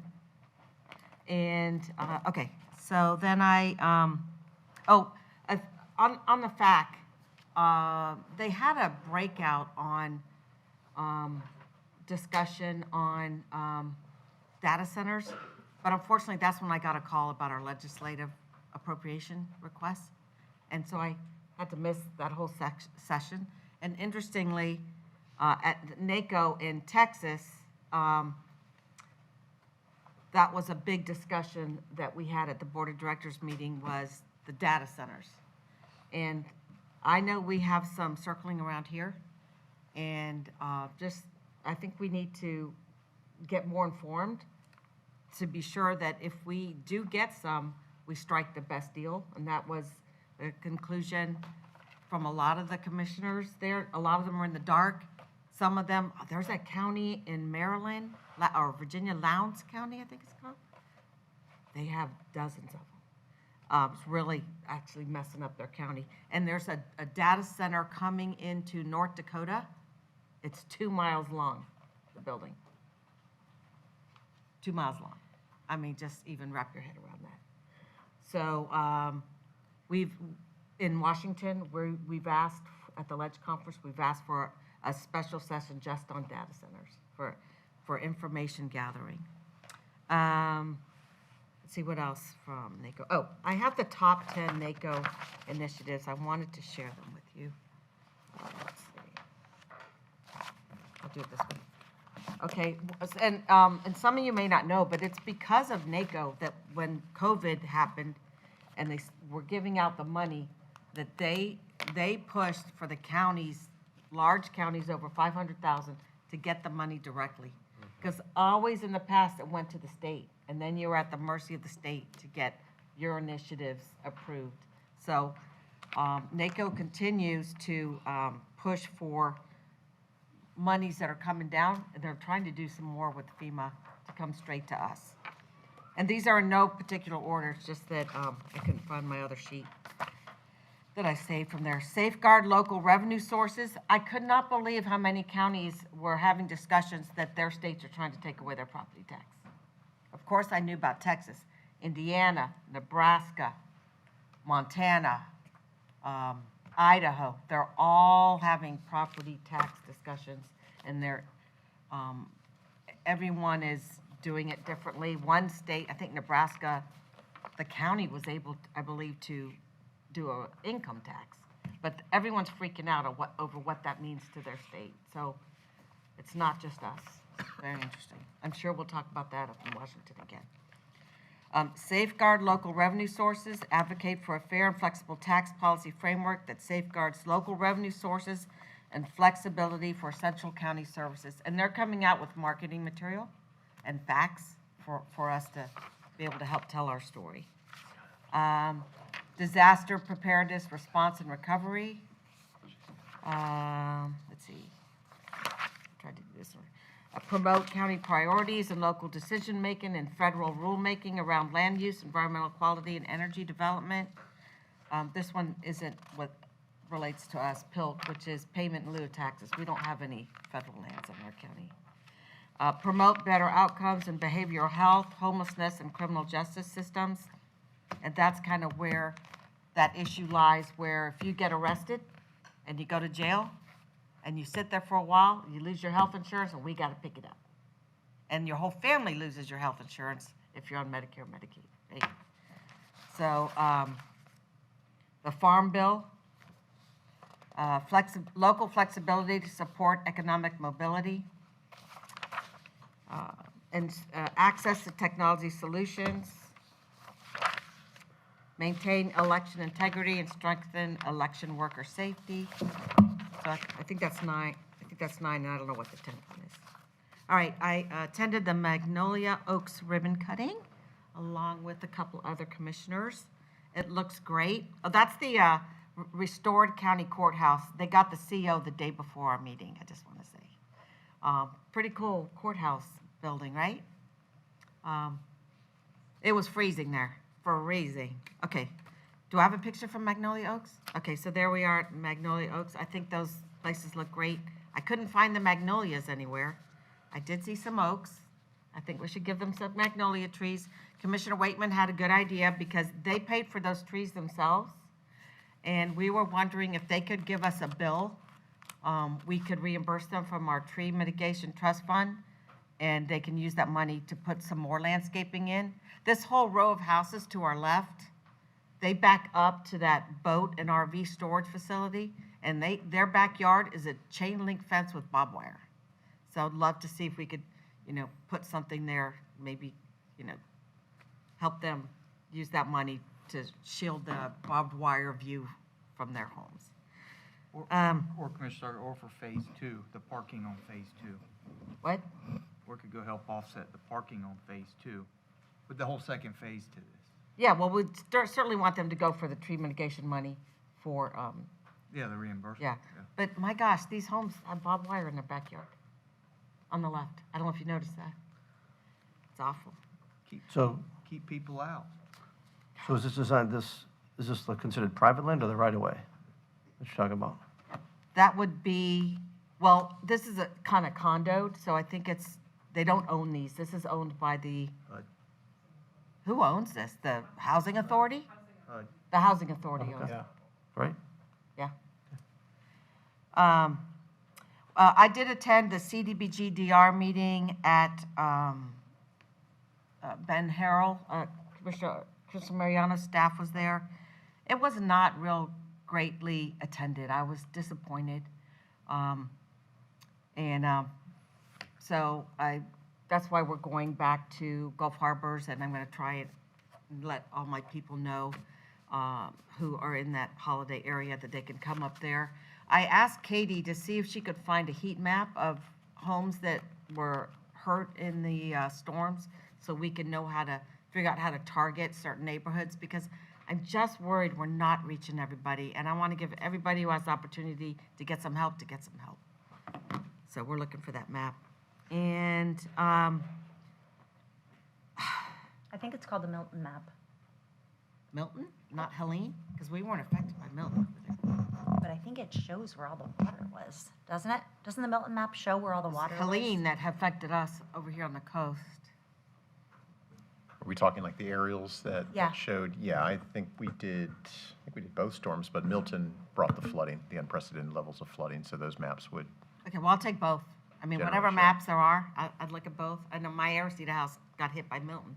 Well, yeah, I think Helene hit us first. Yeah. That was the big flood. Yeah. Though on the other side, Well, Milton. no, I got flooded by Milton in Aristida from the Anklet River.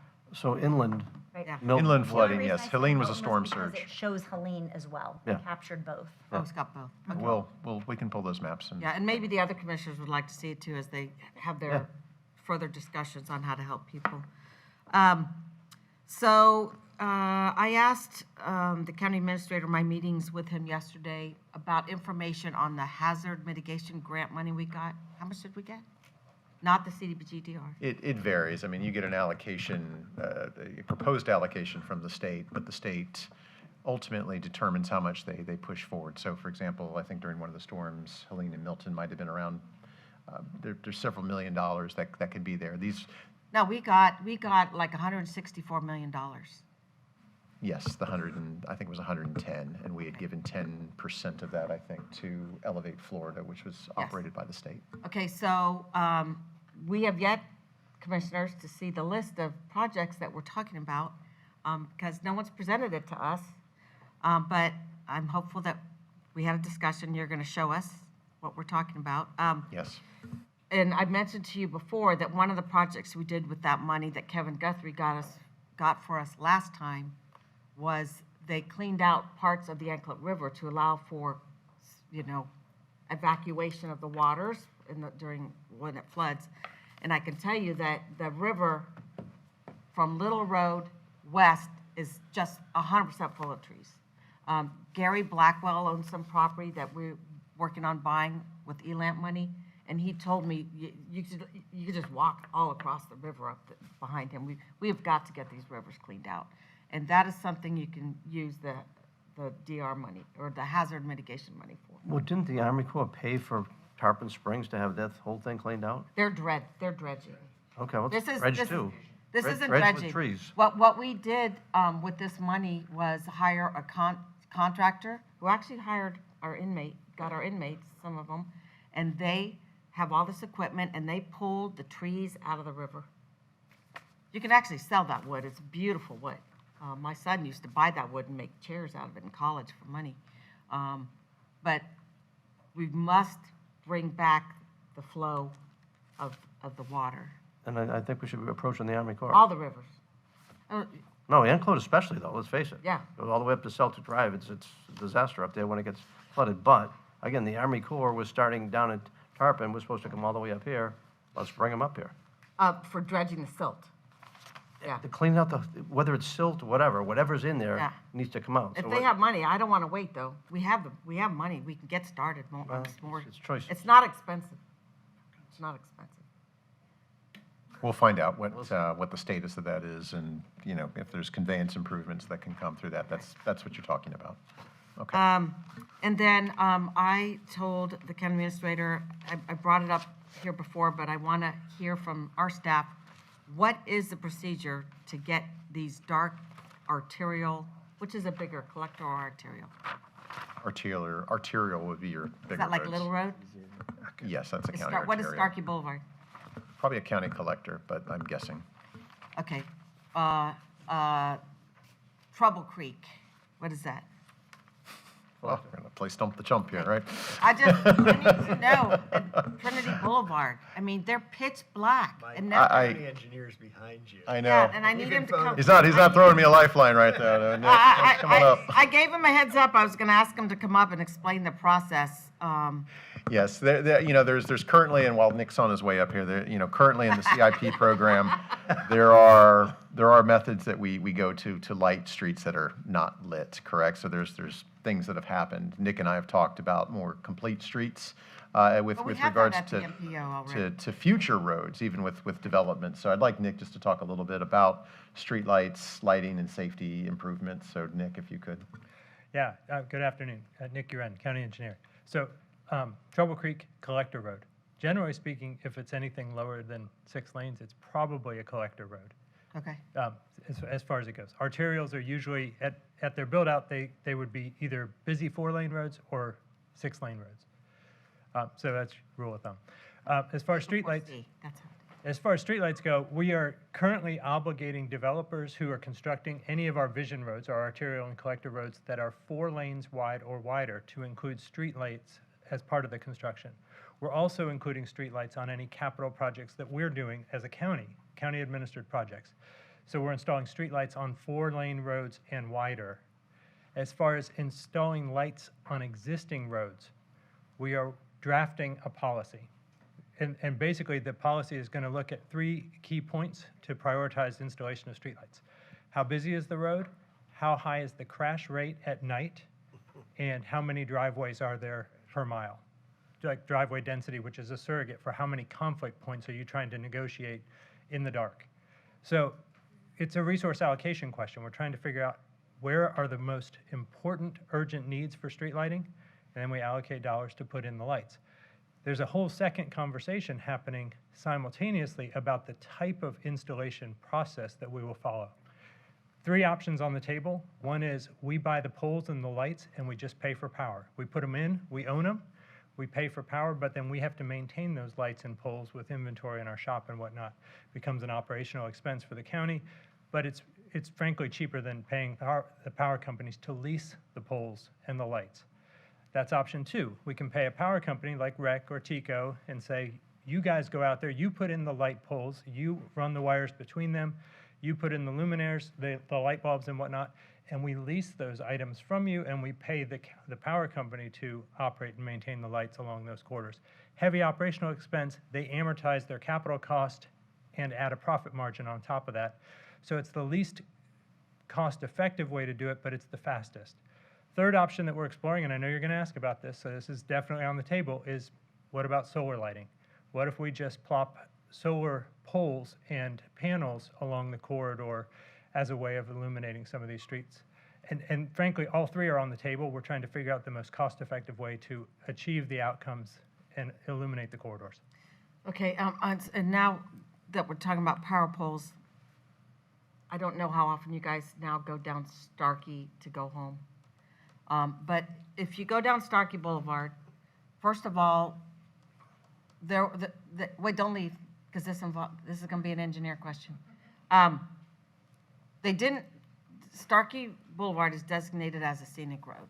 When John Gallagher was the county administrator, some older people, now of which I'm one, I guess, needed some lights on that bridge because we were having accidents on the bridge. So they put some lights on the bridge over the Enclote, but since there was no power there, they put poles all the way down Starkey, and they did guy wires across to hold the poles up. Now that there's homes there in neighborhood 4, they're coming in with these, the giant ones that they're putting in everywhere, and they're still using guy wires. So I'd like to know, can we please get rid of the guy wires? But secondly, if you look at Longleaf, neighborhood 1, 2, and 3, we did it, the Starkey family. The power poles are underground. You get to Metro and neighborhood 4, and the power poles are lighting in front of, it's horrible. You can see the difference of the aesthetics of the community.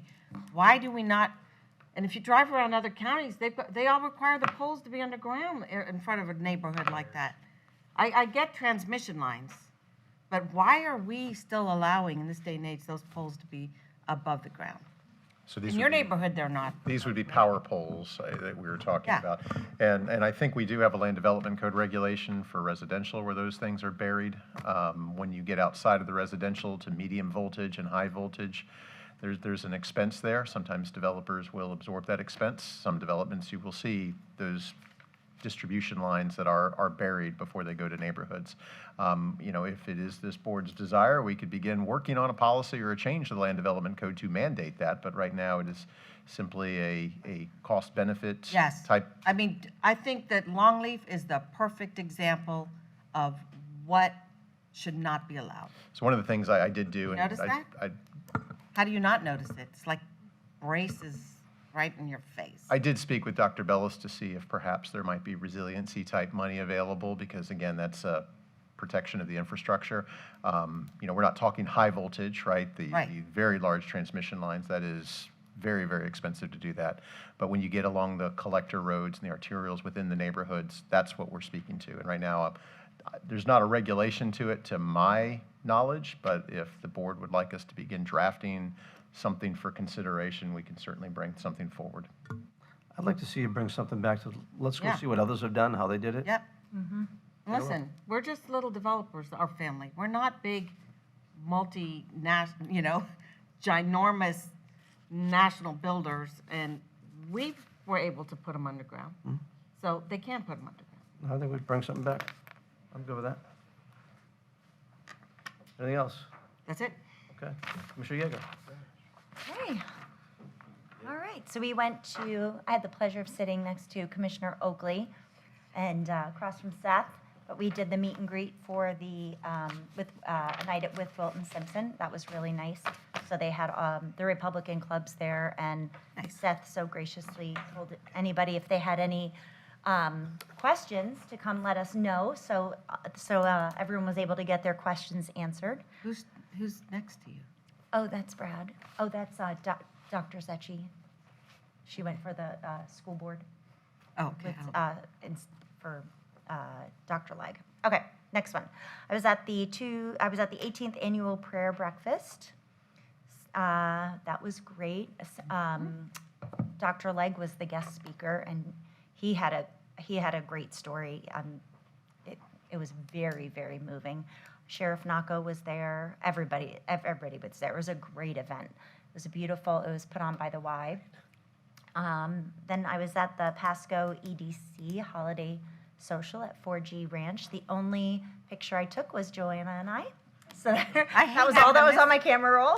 I can't go to that anymore now that I have the board of directors meeting every first week of December. And then I attended the Magnolia Oaks ribbon cutting ceremony for the veterans housing. So that was great. I love, they have the 1, 2, and 3 bedroom options, and what a blessing to our community. So they're waiting for funding for the second phase. So very excited about that project. And thanks again to Withlacoochee. And Sunday I went to the PBA's Christmas party in St. Pete. So that was very nice. The Police Benevolent Association. And that's all I have. Okay. Mr. Garbella. Thank you, Mr. Chair. So in reviewing expenditures, I always think it's prudent just to see if the board had any appetite to take a look at our lobbyists. As you know, we currently have contracts with 4 lobbyists, 1 federal, 3 state. And these contracts are good until 2027, plus some option years. So, you don't have to necessarily make any alterations, but I feel it's just prudent just to have that discussion and just see if the board is, either reaffirm the course that we're on or pivot if necessary. Starting with the federal, we currently have Ballard on board at an annual fee of $96,000 a year. The board, during its deliberations, opted to select Ballard over its incumbent, Van Scoik. So I guess my first question is, are we comfortable with the current course of action? Do we wish to make any changes? Commissioner Oakley. I'd just like to move back to the gentleman we had before, the Yeah. incumbent. Second. I think he did. I actually found out more after we let him go than I knew before we let him go about what he really did for us, and I have a good feeling for what he was doing for us before. Better than what we got this past year. Well, Mr. Chair, I would agree. Commissioner Sprague. And I believe there's a way we can just go right to him. Is that correct? Well, I mean, if the consensus, and I'm trying to, keep track here, the Then wait a board little longer. is to perhaps, move on, terminate for convenience on Ballard and kind of go back to Van Scoik. We can explore a piggyback option. Now, that doesn't mean that those contracts work. We would have to look at those contracts, make sure that they align, make sure that the scope is aligned anytime that you do that. I do know that Pinellas does have one. The fee is probably about at parity with what this is, but we would have to review the scope and make sure of that. If we're unable to piggyback or find a contract that works, then you would have to go out for a solicitation for another federal lobbyist. So I guess I would ask at this time if, go ahead. Hold on. I want to speak to it, but Commissioner Whitten goes first. Does Southern have a federal group? I'm indifferent on the federal lobbyists, but if Southern has a federal group, No, they're not in I Washington. thought I I read don't know that the they answer did. to that question. Is Ralph here? Mike Moore is always listening, so I'm sure he'll. Maybe I didn't, maybe I didn't. They don't. I thought I read that somewhere, but. I've never heard they had a federal group. I'm seeing head shaking as in no, Commissioner, so. All right. All right. So I'd like to say, as far as Ballard goes, and with Trump coming in, I mean, he's got deep connections right inside the White House. We haven't done anything to go ask. I mean, frankly, I've been waiting for us to get signed up with a lobbyist where we go hire Dawson Associates to go through them to help. I mean, we needed help with the 404 permitting up there. Van Scoik, I think we had them when we tried to do SunWest from before, but I want to give Ballard more time. I'm planning to, I think Jason, we're almost set up with, be able to bring Dawson on board through the applied sciences, okay? So we got a chance to get something done. I've got the SunWest project, which we had approved through the cabinet, through Governor Scott, and it got stuck in the Army Corps. The lead person at the Army Corps is now gone. This is a big project to get through, and it's going to make a big difference in Northwest Pasco. The 404 permitting, we're going to struggle that with everywhere. I think Ballard can help us, and I want to give him at least one more year, because right now, with everything with Trump that just went through, slowed everything down with all the configurations that were going on up there, he's still there for 3 more years. If these guys have that connection, that I think they still do. So you must not be aware what happened up there. Go ahead. But they're not in good standing anymore. And so, I'm saying Ballard with, I don't want to say too much here. But Jack, do you remember, well, it's in the paper, so you can Google what happened. But if you remember when we were in Washington, D.C. last year, and we were going around with our Ballard guys, and we ran into other commissioners that had Van Scoik, and they were heading to the offices in FEMA. And we couldn't get in.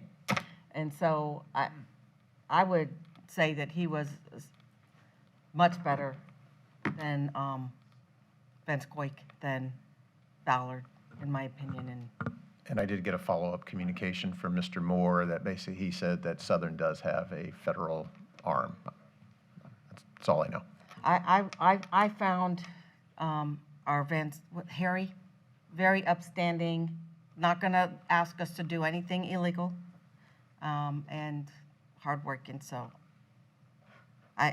we tried it with Ballard. I don't think we got anything for it in this year, personally.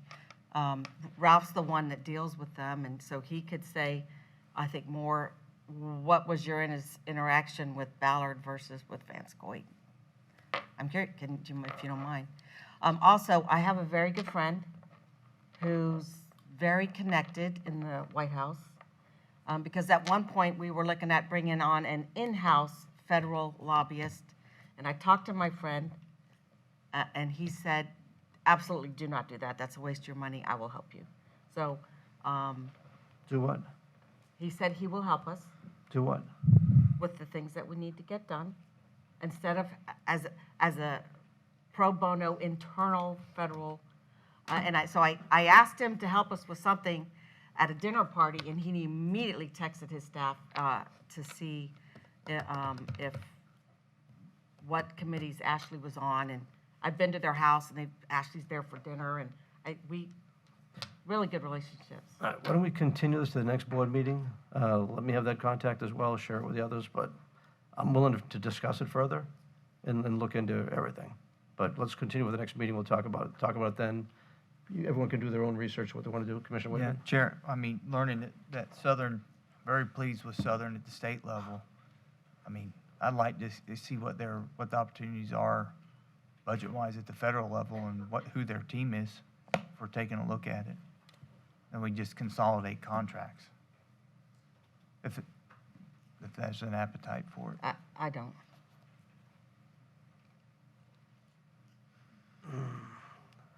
I'm leaning more to your connection. I'll share it with you. All right.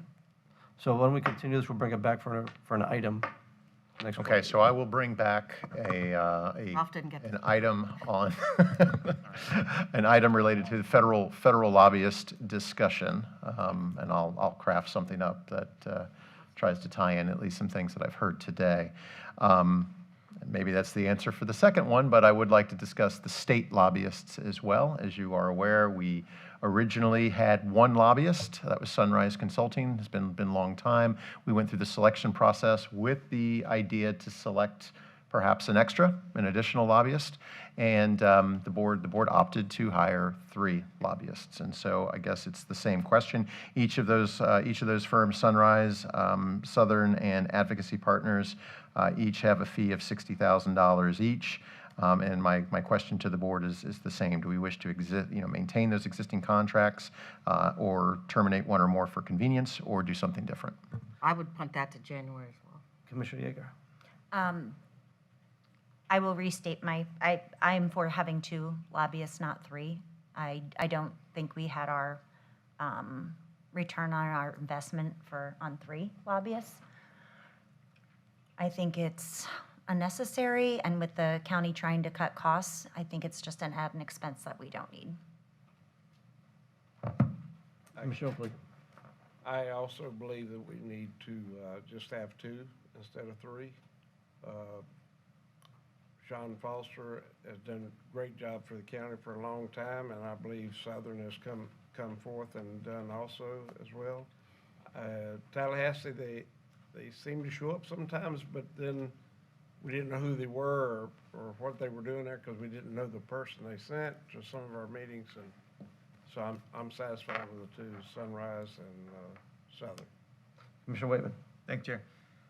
With Commissioner Oakley and Commissioner Yeager ready to go to 2 and keep Southern and Sunrise and move on from advocacy.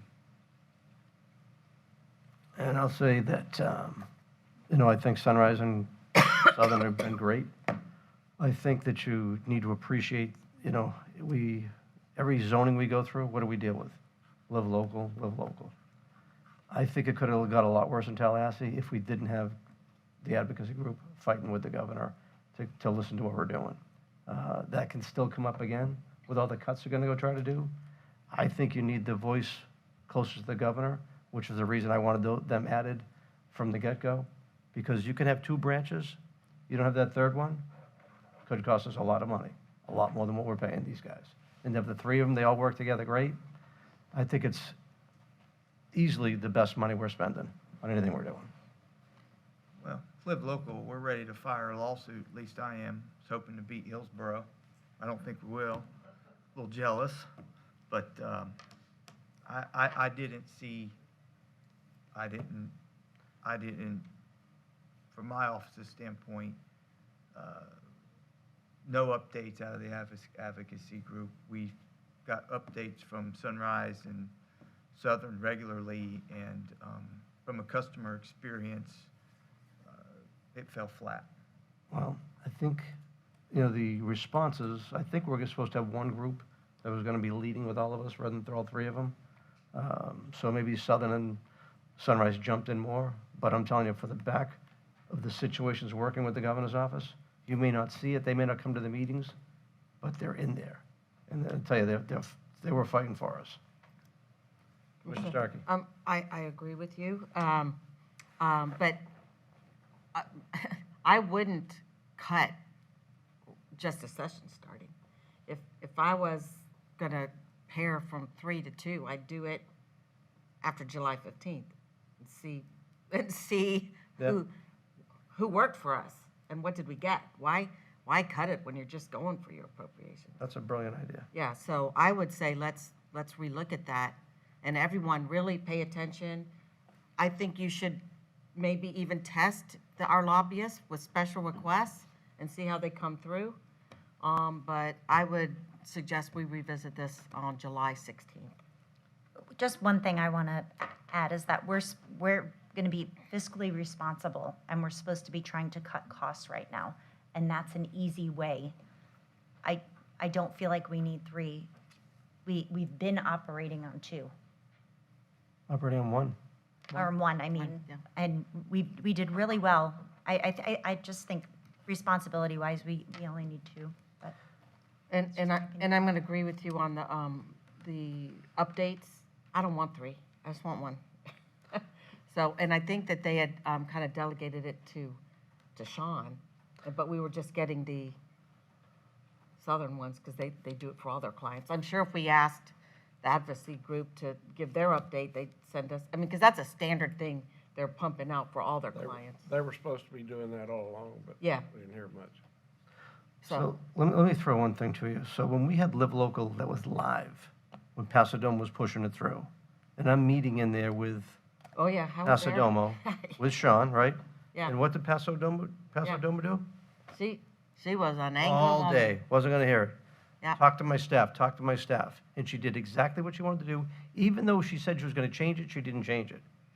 And I'm telling you, the only thing that saved us was having that governor's office connection. I've been there, I've seen it, Yep. and if you don't have all three, all you need is one good link to go.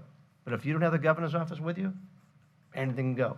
Because they're going to, hey, it's going to be another battle this year. Did I hear Senator Albritton stepping down? What? Is he? Yeah, he's stepping down. He's stepping down. After this one. He had Oh, enough. oh, okay. I kind of got that I'm when I really was with him in disappointed in that. Tallahassee. So I mean, it's I thought you meant there's right gonna be- now. there's gonna You be mean some- after the session? There's going to be Yeah. crazy times up there. I'm telling you, if you don't have the Yeah. governor's here, you're in trouble. Thought it was. I mean, for 60 grand, is that what it is? 60 grand? Yeah, our ROI. I mean, think about it. This is like easy. Every single zoning we agree, do, that ROI we is make sure you're good. talking about live local. Let me tell you, up there, that's where it's going to get done. Well, not only is it live local, we have Senate Bill 180 that has to get fixed. I mean, we can't even do our comp plan update. You need a voice in every branch. And two Cardenas, the Evans group, is your one for up in the governor's office. However, I do want to have discussions with our lobbyists on property tax. And I want to make sure, FAC has sent out, I haven't even had time to look at it, an analysis for each county on how it affects each county. And we need to make sure we have educated our lobbyists on how it affects us. And we haven't done that. Sure. Well, Mr. Wayman. coming in, Commissioner Starkey's idea of letting it run through this session, considering the timeliness of it and how we're starting, probably a good idea. Looking at the state of play, but after, we need to revisit this conversation, in my opinion, immediately following the session or special session what we want to do. Special session. And, well, they already said special session anyway with redistricting until the court rules, right? There's So gonna be there's another one. highly likely it'll be for redistrict for his property taxes. No summer Again, vacation. I mean, for the sake of timing, but we probably should, I don't know, maybe evolve the thought, let it roll through this, but they gotta perform. Yeah. They And you got to hold them to it. like they gotta compete and see who's the 10,000-pound gorilla up there, which one of these firms, and see what we get back. Commissioner Wayman, when does the governor sign July. July? So I think, All's I going think, to I think affect July July 15th 1. is probably a good time to wait. So July 1, right, Ralph? July 1? No. June 30th. All right, so the first meeting in July, we should have the conversation again. Even on an early session, Ralph? Yeah. Yeah. Because wouldn't it, That's the fiscal year, I think, right? that's when they take effect. July. When is he, July 1st, when any new legislation and the budget takes effect. takes So effect, but his when he has to sign off is, it's usually before, it's like by June 15th is usually in the past how it's done. So in this session, we end March, beginning of March, so we will probably already know in April What are you talking what gets through as far as, what? What are you talking about, March? We're going to probably go 110 days again. But you were talking about the governor. I know, I'm just kidding. Okay, thank you. But yeah, from this session, since it starts in January, he'll have signed off on probably everything in advance by April, even before May. What he's talking about with special session is the governor has talked about the property tax issue and the redistricting issue. I think we got to go through this session and see where they align. Right now, where they were last year. Senate's over here. House and governor are kind of together over here. And they're not together yet. Still early. Ralph, if you lose any more weight, we're not even gonna be able to see you. Thank you. You'd be like the invisible man. Is Ralph up there? All right, so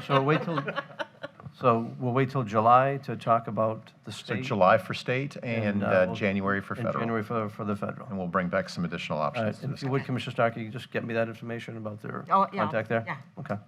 Because I'll use them in before the next Well, meeting anyway. Mike and I have to have a conference call with him. He's been waiting for our Okay. call. Okay. Anything else, sir? Yeah, just since the last board meeting here before the holidays, I just wanted to take a moment to just highlight some of the things that the organization has been doing in our community. Internal Services, for example, has collaborated with Pasco Kids First. They purchased toys for 57 children and raised over $600 amongst themselves to donate. The Development Services Group did partner with some of our local nursing homes to provide gifts for almost 40 seniors as well this Christmas. Aviata at Ridge Haven is the area. The Public Infrastructure Branch collected donations for our animal shelter, and they're also doing a food drive for the needy in our community. And the Public Safety folks had sponsored over 100 children through the Angel Tree Program, so making sure that they all have gifts for this Christmas. And of course, our Public Services Group is always out there at the forefront, doing Toys for Tots, sponsoring families for Christmas gifts, blood drives, seniors, food pantries, etc. And to cap it all off, I know some of my executive team, perhaps even some of you, will be working at the tent over at Metropolitan Ministries on the 19th. I'll certainly be there. But I'm just proud that the organization is taking a moment to give back to the community, and especially around this time. So I thank the team for that. And again, thank you for everything that you do for our community, and just wish you all a Merry Christmas, a Happy Hanukkah, and a Happy New Year. So thank you. Okay. County Attorney. I don't have anything generally, but happy holidays to you all. And on to a new year, 2026. Okay. See each other, what, next week? The what? The workshop. Yeah, we have a housing workshop. We do have a We'll homeless talk about that. discussion next week. Is that, and it's in Dade City. Who picked that? The chairman, he's our friend. He didn't do it. It's not all the way in Dade City. It's almost in Dade I'm City. going to cover that item in just a second. Anything from the clerk's office? Yes. Ridiculous. There's three Nikki of us. left me with 2 updates to provide to the commissioners. First, Nikki's office's Department of Inspector General submitted a report number 2025-02 titled BCC Information Technology Incident Response. The objective was to assess the BCC IT department's compliance with the National Institute of Standards and Technology Cybersecurity Framework 2.0 and Florida statutes related to the incident response, recovery, and reporting. This report is confidential. It has been submitted on this agenda as noted item number 152. However, confidential information contained within the report has been redacted. The county's Director of Information Technology Department has the complete report. The Inspector General Department appreciates the cooperation, courtesy, and responsiveness of BCC IT management. And second, Nikki's Department of Inspector General had filed its 2026 annual audit plan. It is noted item number N162. This plan provides the list of audits that will be the focus of calendar year 2026. Thank you and your leadership team in providing good feedback and conversations with the Inspector General Department. And thank you from Nikki. Okay. Jack, can you Yes. say something about the TMA meeting Friday? Go ahead. Well, we have our TMA meeting Friday. Commissioner Eggers is chair, I'm vice chair. I think Seth, you, me, Matt Murphy. I don't know who from the cities is on. Matt, I think. I don't know. I'm just going through the The Zoom. invited list. We're getting down to very important times. You know, we have the consultant, and y'all weren't able to make it to the workshop that we had in St. Pete. But I can tell you there were lots of other commissioners and city council people there, and they put us all in a room. And instead of kind of going through the agenda, we actually had a very, very good discussion about moving forward. There weren't any Hillsborough County commissioners in there. City Council, Pinellas County, City of St. Pete, Clearwater. Matt was there, but and the mayor from Port Richey, but they were in another group. I don't know why they weren't in our group. And I felt we got some pretty good consensus moving forward, except for the Tampa City Council wants to be more heavily represented than they were in our other discussions with the 11 Hillsborough seats, because they feel their city swells with people and they're kind of the epicenter of problems. So it's, it's not our they need to work that out, but we need to be working on this together. I cannot carry the load for all of us. And so, but we need to get this done, or the legislature's gonna do it for us.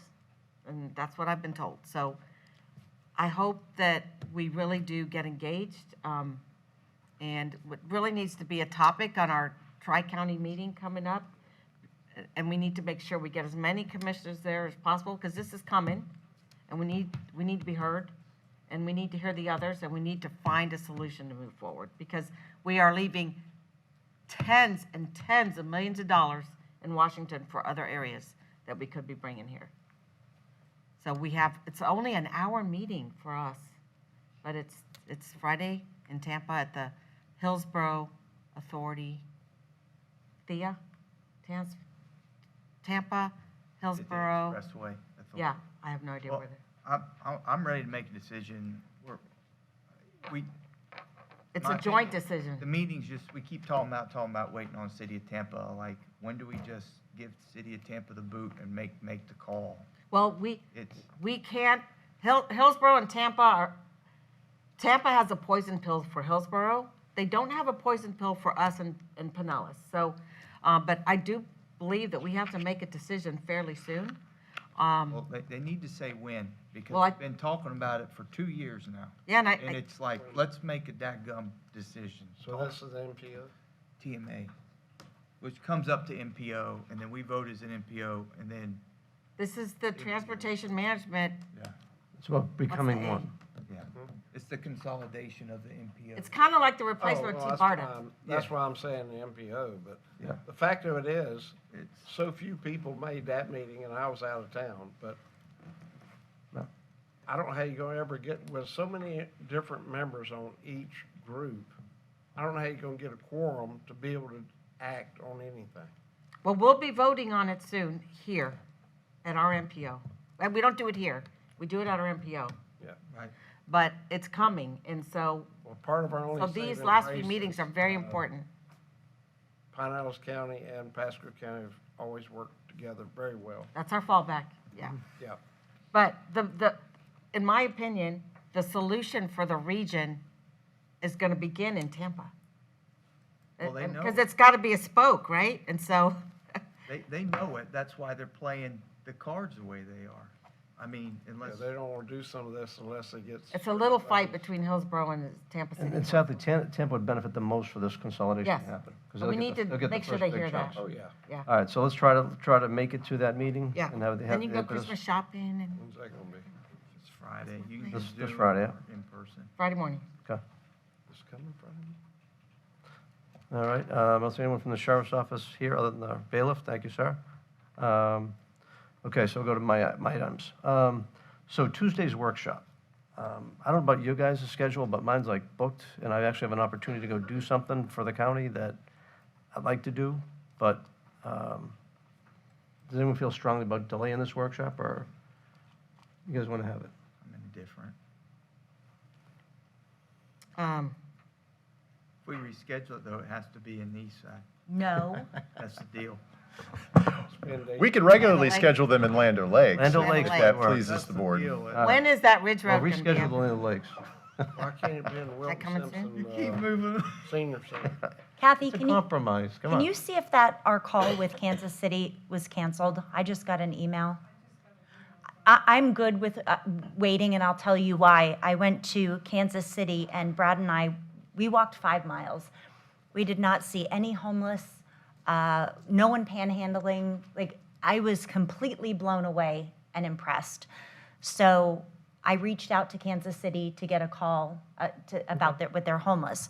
So a few days ago, I was talking to someone from Hillsborough, and they happened to mention that they were working with the Kansas City police chief because of how low their crime and their homelessness and things like that were. So I thought it was ironic that I was reaching out to them. Hillsborough is already working with them. Interesting. So I had a call scheduled, and I guess it's canceled because I asked Kathy to come with me, but I'd rather wait until Okay. we get all that insight back from Kansas City. It was amazing. Like, Can I make a suggestion? Mr. Starkey? Is there enough time to do it during lunch in Dade City at our next board meeting? No, I like to walk and stretch.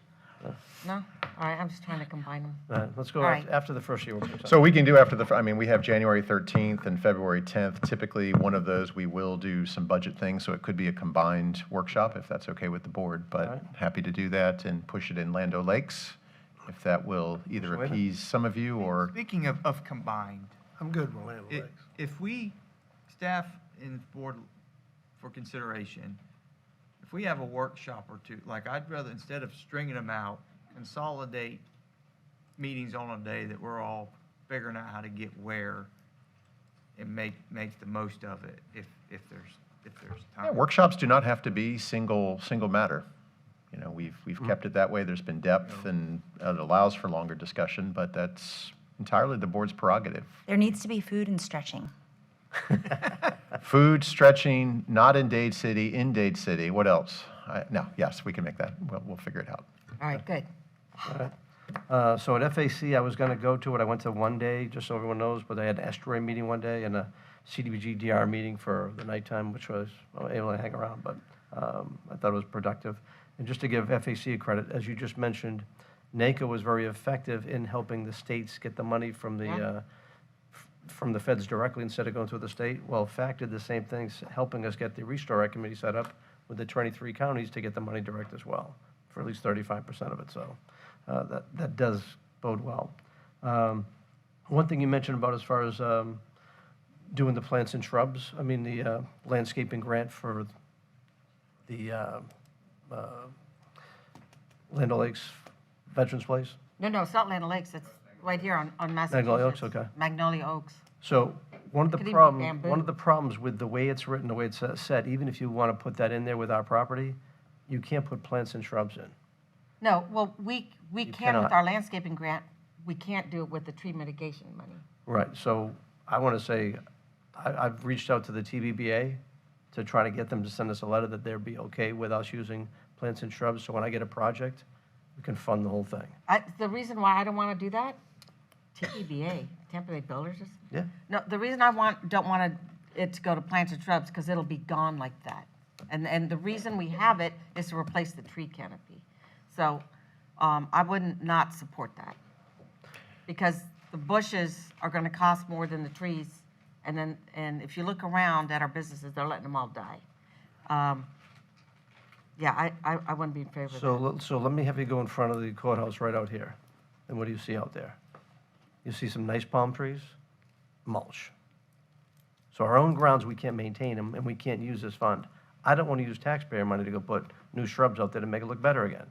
So even if you restrict it to just county-owned property, you're going to save the taxpayer money. You've got $10 million sitting in that fund. What if, It'd be what better if you? I think better use to allow yourself some flexibility, and if there's fear of what the building group would be, if they send a letter of support, I think it's something we should consider when we look at this January 6th.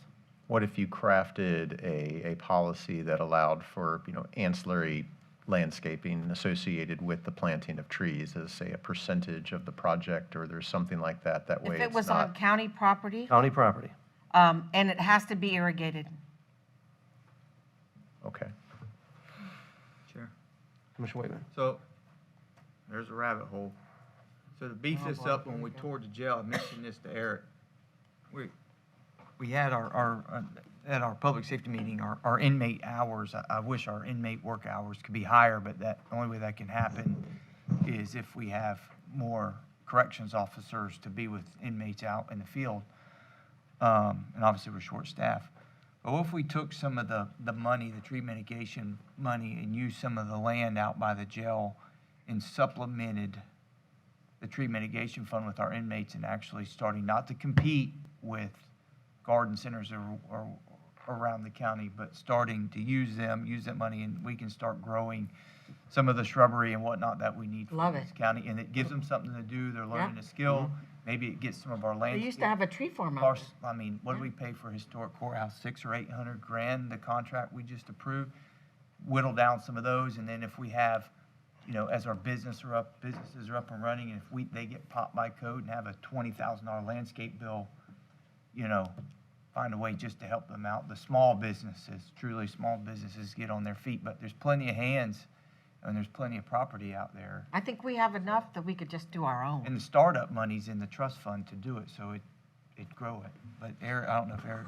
So use tree mitigation money to perhaps start a program in corrections that could, Horticulture. essentially a nursery Viticulture. for Yeah, county they can owned. start learning irrigation and, different aspects, and maybe they And come grow out trees, and they can yeah. go to work for a landscape company or something.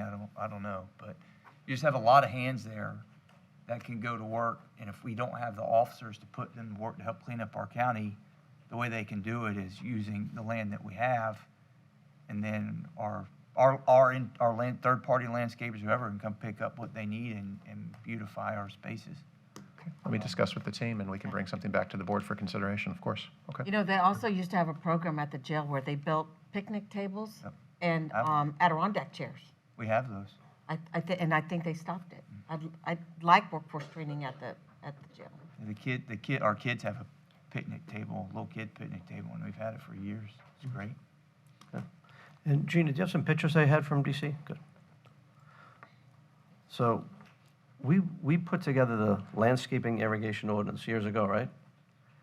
One of the I things. don't know. I was asking today if we had an irrigation ordinance, and Okay. someone was getting back to me. So one of the things that was compiled in discussion with it was to allow the medians that we create, to allow water to get inside and do the irrigation, save on water, Yeah. okay? Do it opposite in the parking lot. Instead, what we did was raised them up 3 feet. Yeah, we We got rid of blocked that part. But if we take and look, Smart. this is right along in DC, the drain collects from the street, the metal drain you see to the side comes out to there. All the water from the gutter right there can flow right into So much there. smarter. Something on the street can go right in there, and you get all the cuts that are in there, and you set the tree down about 2 feet, have leaves obviously going in there, but it collects the water, and even if it's gonna be released somewhere else, it's gonna treat the water, hold on to the water, but that's gonna take care of irrigation. And your roots are lower, so it's not gonna, it's less likely to buckle the sidewalk Yeah. because it's lower. I Right. love it. So I think we should be looking at doing that, putting that in our code coming up, and Yeah. even setting up others to be able to find an easy way What to kind of make tree these you gonna- changes. What kind of tree you gonna do? Because if you put dirt up around the base of like an oak tree, you move dirt up around it, so it'll be.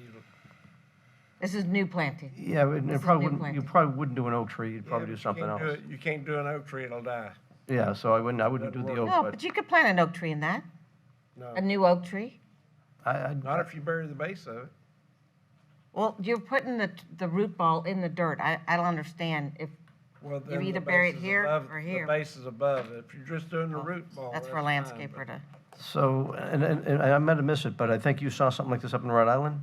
yes, we did. So Did maybe- David Engel tell you? We Yes. saw yeah, it so there. I showed them these pictures. That's exactly- Yeah, yeah. it's exactly So, like. so I think we should go look at what they've done, how long they've done it, what trees they put in, et cetera, how they set themselves up, look at Rhode Island too, and then come back with a plan where we can go make it happen. Where is this? This is in Washington DC. Looks cold. It was true. It was really cold. Cold. Yeah. But Yeah. you know what? Those trees look really healthy. Cherry trees. Yeah. Yeah, really cold up there, and I'm thankful this year my kids are coming down for Christmas, so Yeah. we'll be together right down here where we should be.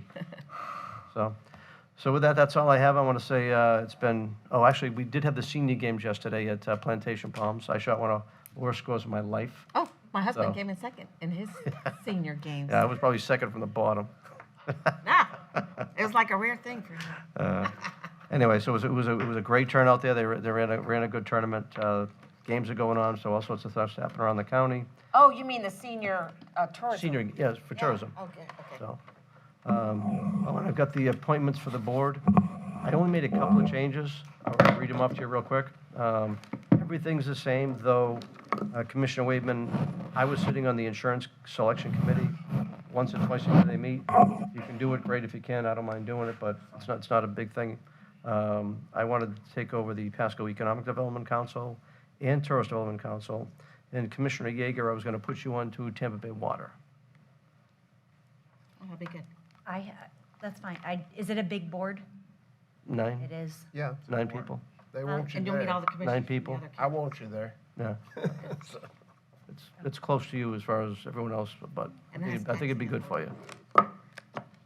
It'll be good. All right, so that's all the changes. I'll pass these out. And Other than that, Merry Christmas and Happy New Year, everybody, Merry Christmas. and thank you for the honor. I have area of aging, very high demand.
Return to owner rate for cats is less than.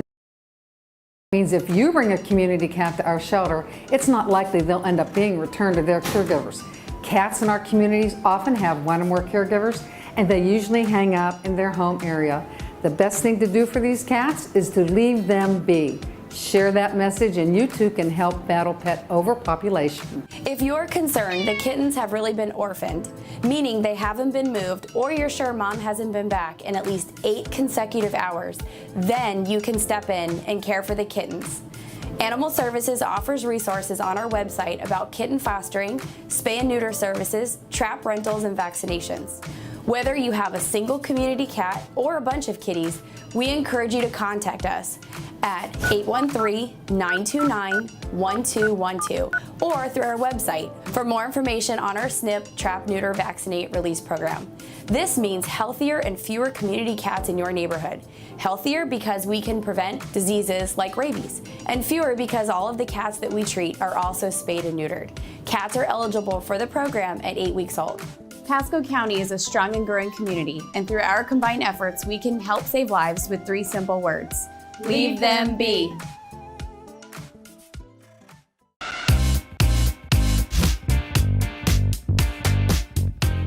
Hi, I'm Ainsley with Pasco County Pavement Management. People always ask, why can't you pave roads faster? Well, the process isn't as simple as it seems. We use 2 methods, which you can see here. They're called milling and paving and full depth reclamation and soil cement. What does that mean exactly? Let's break them down. 90% of our paving projects are done through milling and paving, which takes about 2 weeks, depending on weather and the length of the road. We start by grinding and removing 2 to 3 inches of the road, then we sweep the road to remove fines. Fines are small particles of asphalt or lime rock. Next, we spray tack, which is a mixture of oil and water, onto the road surface to make sure that the asphalt bonds to the road surface. Then we apply a layer or 2 of asphalt. Ever notice steam rising from the asphalt? That's because it's struck to the worksite at a whopping 325 degrees or hotter. Next, we drive a steamroller over the asphalt to make sure the surface is flat and smooth. And that's it. Now, let's look at the second paving process Pasco uses, which usually takes a bit longer.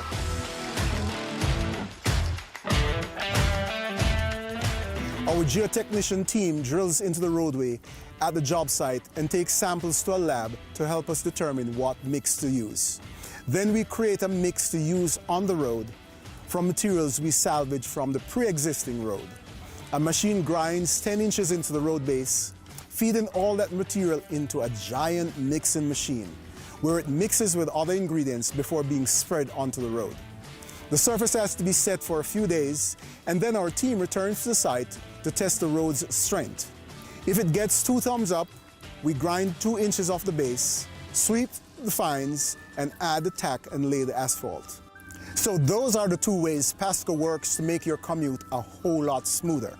Public Works inspectors are on every job site to make sure there are no bumps in the road, so to speak. We follow tough guidelines and high standards to keep our roads drivable for years to come.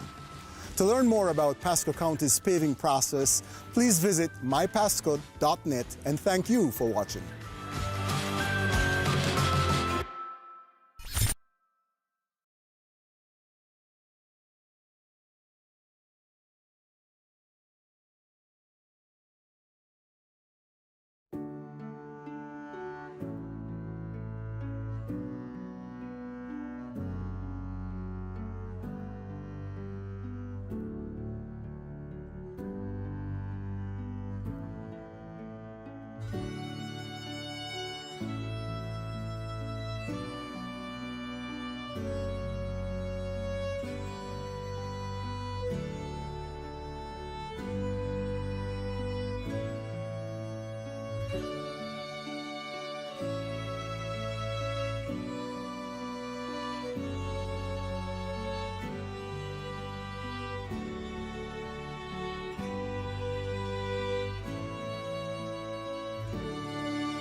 You know, maybe we should think more about what we do with our house and our yard. I was reading the other day that all the chemicals that we put on our yard, the stuff you wash off the driveway, even walking the dog, all those things can result in pollutants that end up in our waterways, like our rivers, our streams, even the bay. Well, I guess it makes sense that when it rains, all that stuff gets washed away.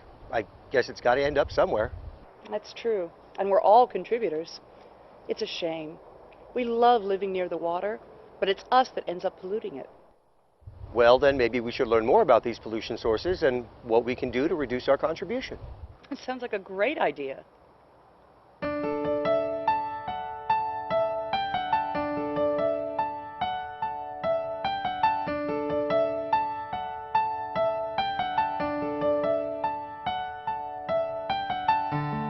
It's hard to think about Florida and not think about water. Water defines this state. The ocean, the Gulf, our bays, our thousands of rivers, lakes, and ponds. They're all a huge part of life in Florida. A chance to live, work, and play on or near water is why many of us moved here. That's why many of us stay. And water provides more than a lifestyle.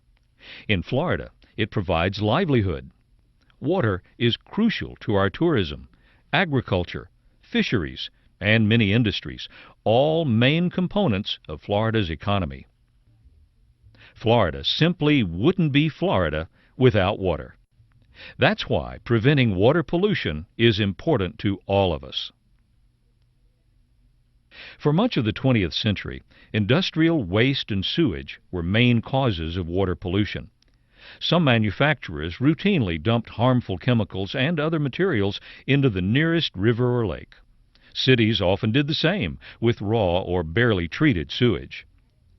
The result was that many waterways, including sections of our own Tampa Bay, became so polluted that some could no longer support fish or other aquatic life.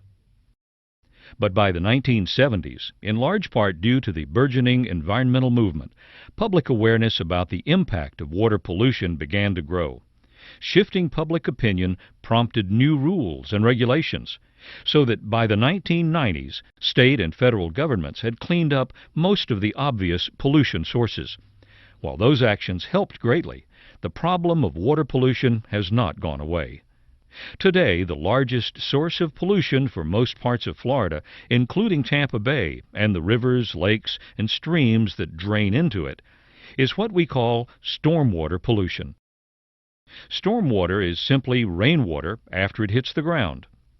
This water either soaks into the ground, or it runs off, down the street into a storm drain, or across the land into a water body, such as a river, lake, or pond. Along the way, the water picks up lawn pesticides and fertilizers, dirt and debris from construction sites, tire rubber, motor oil, and other chemicals from the street, and waste from dogs, cats, and wildlife. The storm drain system is not connected to any treatment plant, so any pollutants go directly into whatever water body is downstream. The same is true for runoff that drains across the land into a water body that's not part of the storm drain system.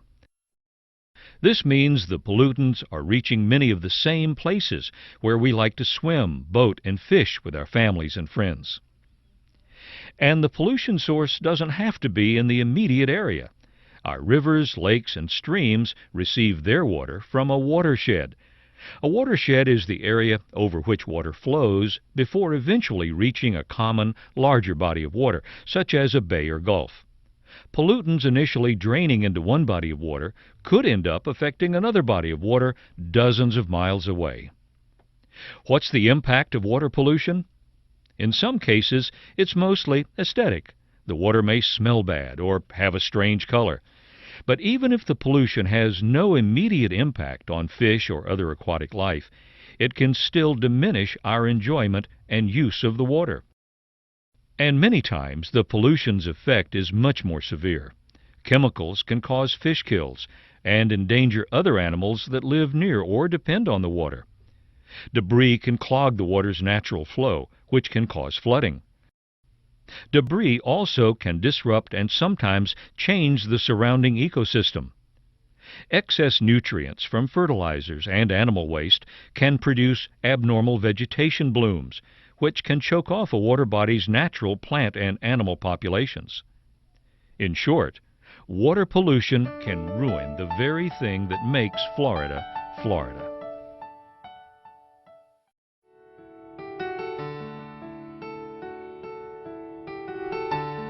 Industrial waste and untreated sewage, which at one time were major causes of water pollution, were known as point sources because the pollution came from a specific location or point, making it relatively easy to identify and clean up.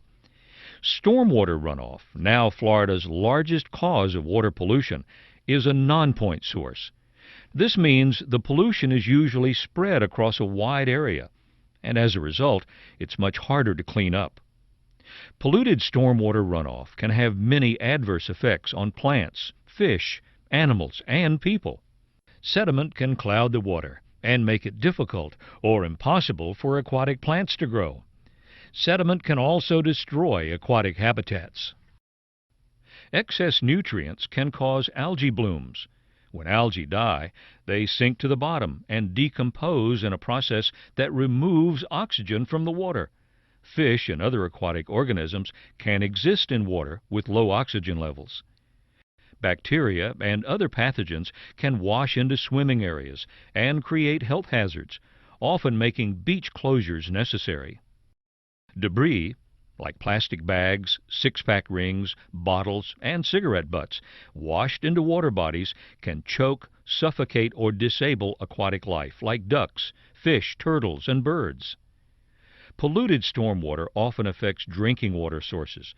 This, in turn, can affect human health and increase drinking water treatment costs. Household hazardous wastes like insecticides, pesticides, paint, solvents, used motor oil, and other vehicle fluids can poison fish and other aquatic life, and people can become sick from eating diseased fish and shellfish or ingesting polluted water. Pollutants are carried untreated through storm drains or over land to our neighborhood water bodies every time it rains. Even pollution from miles away can impact us as runoff makes its way across the watershed. By now, most of us understand about the potential health, economic, and environmental issues associated with water pollution. But what many of us may not know is how we contribute to the problem. At home, when we use pesticides incorrectly or over-fertilize our lawn, we're adding those chemicals to the stormwater runoff. We do the same thing when we blow grass clippings and leaves into the street. Dumping oil, painting materials, or household cleaners into the gutter or down the storm drain is the same as dumping them directly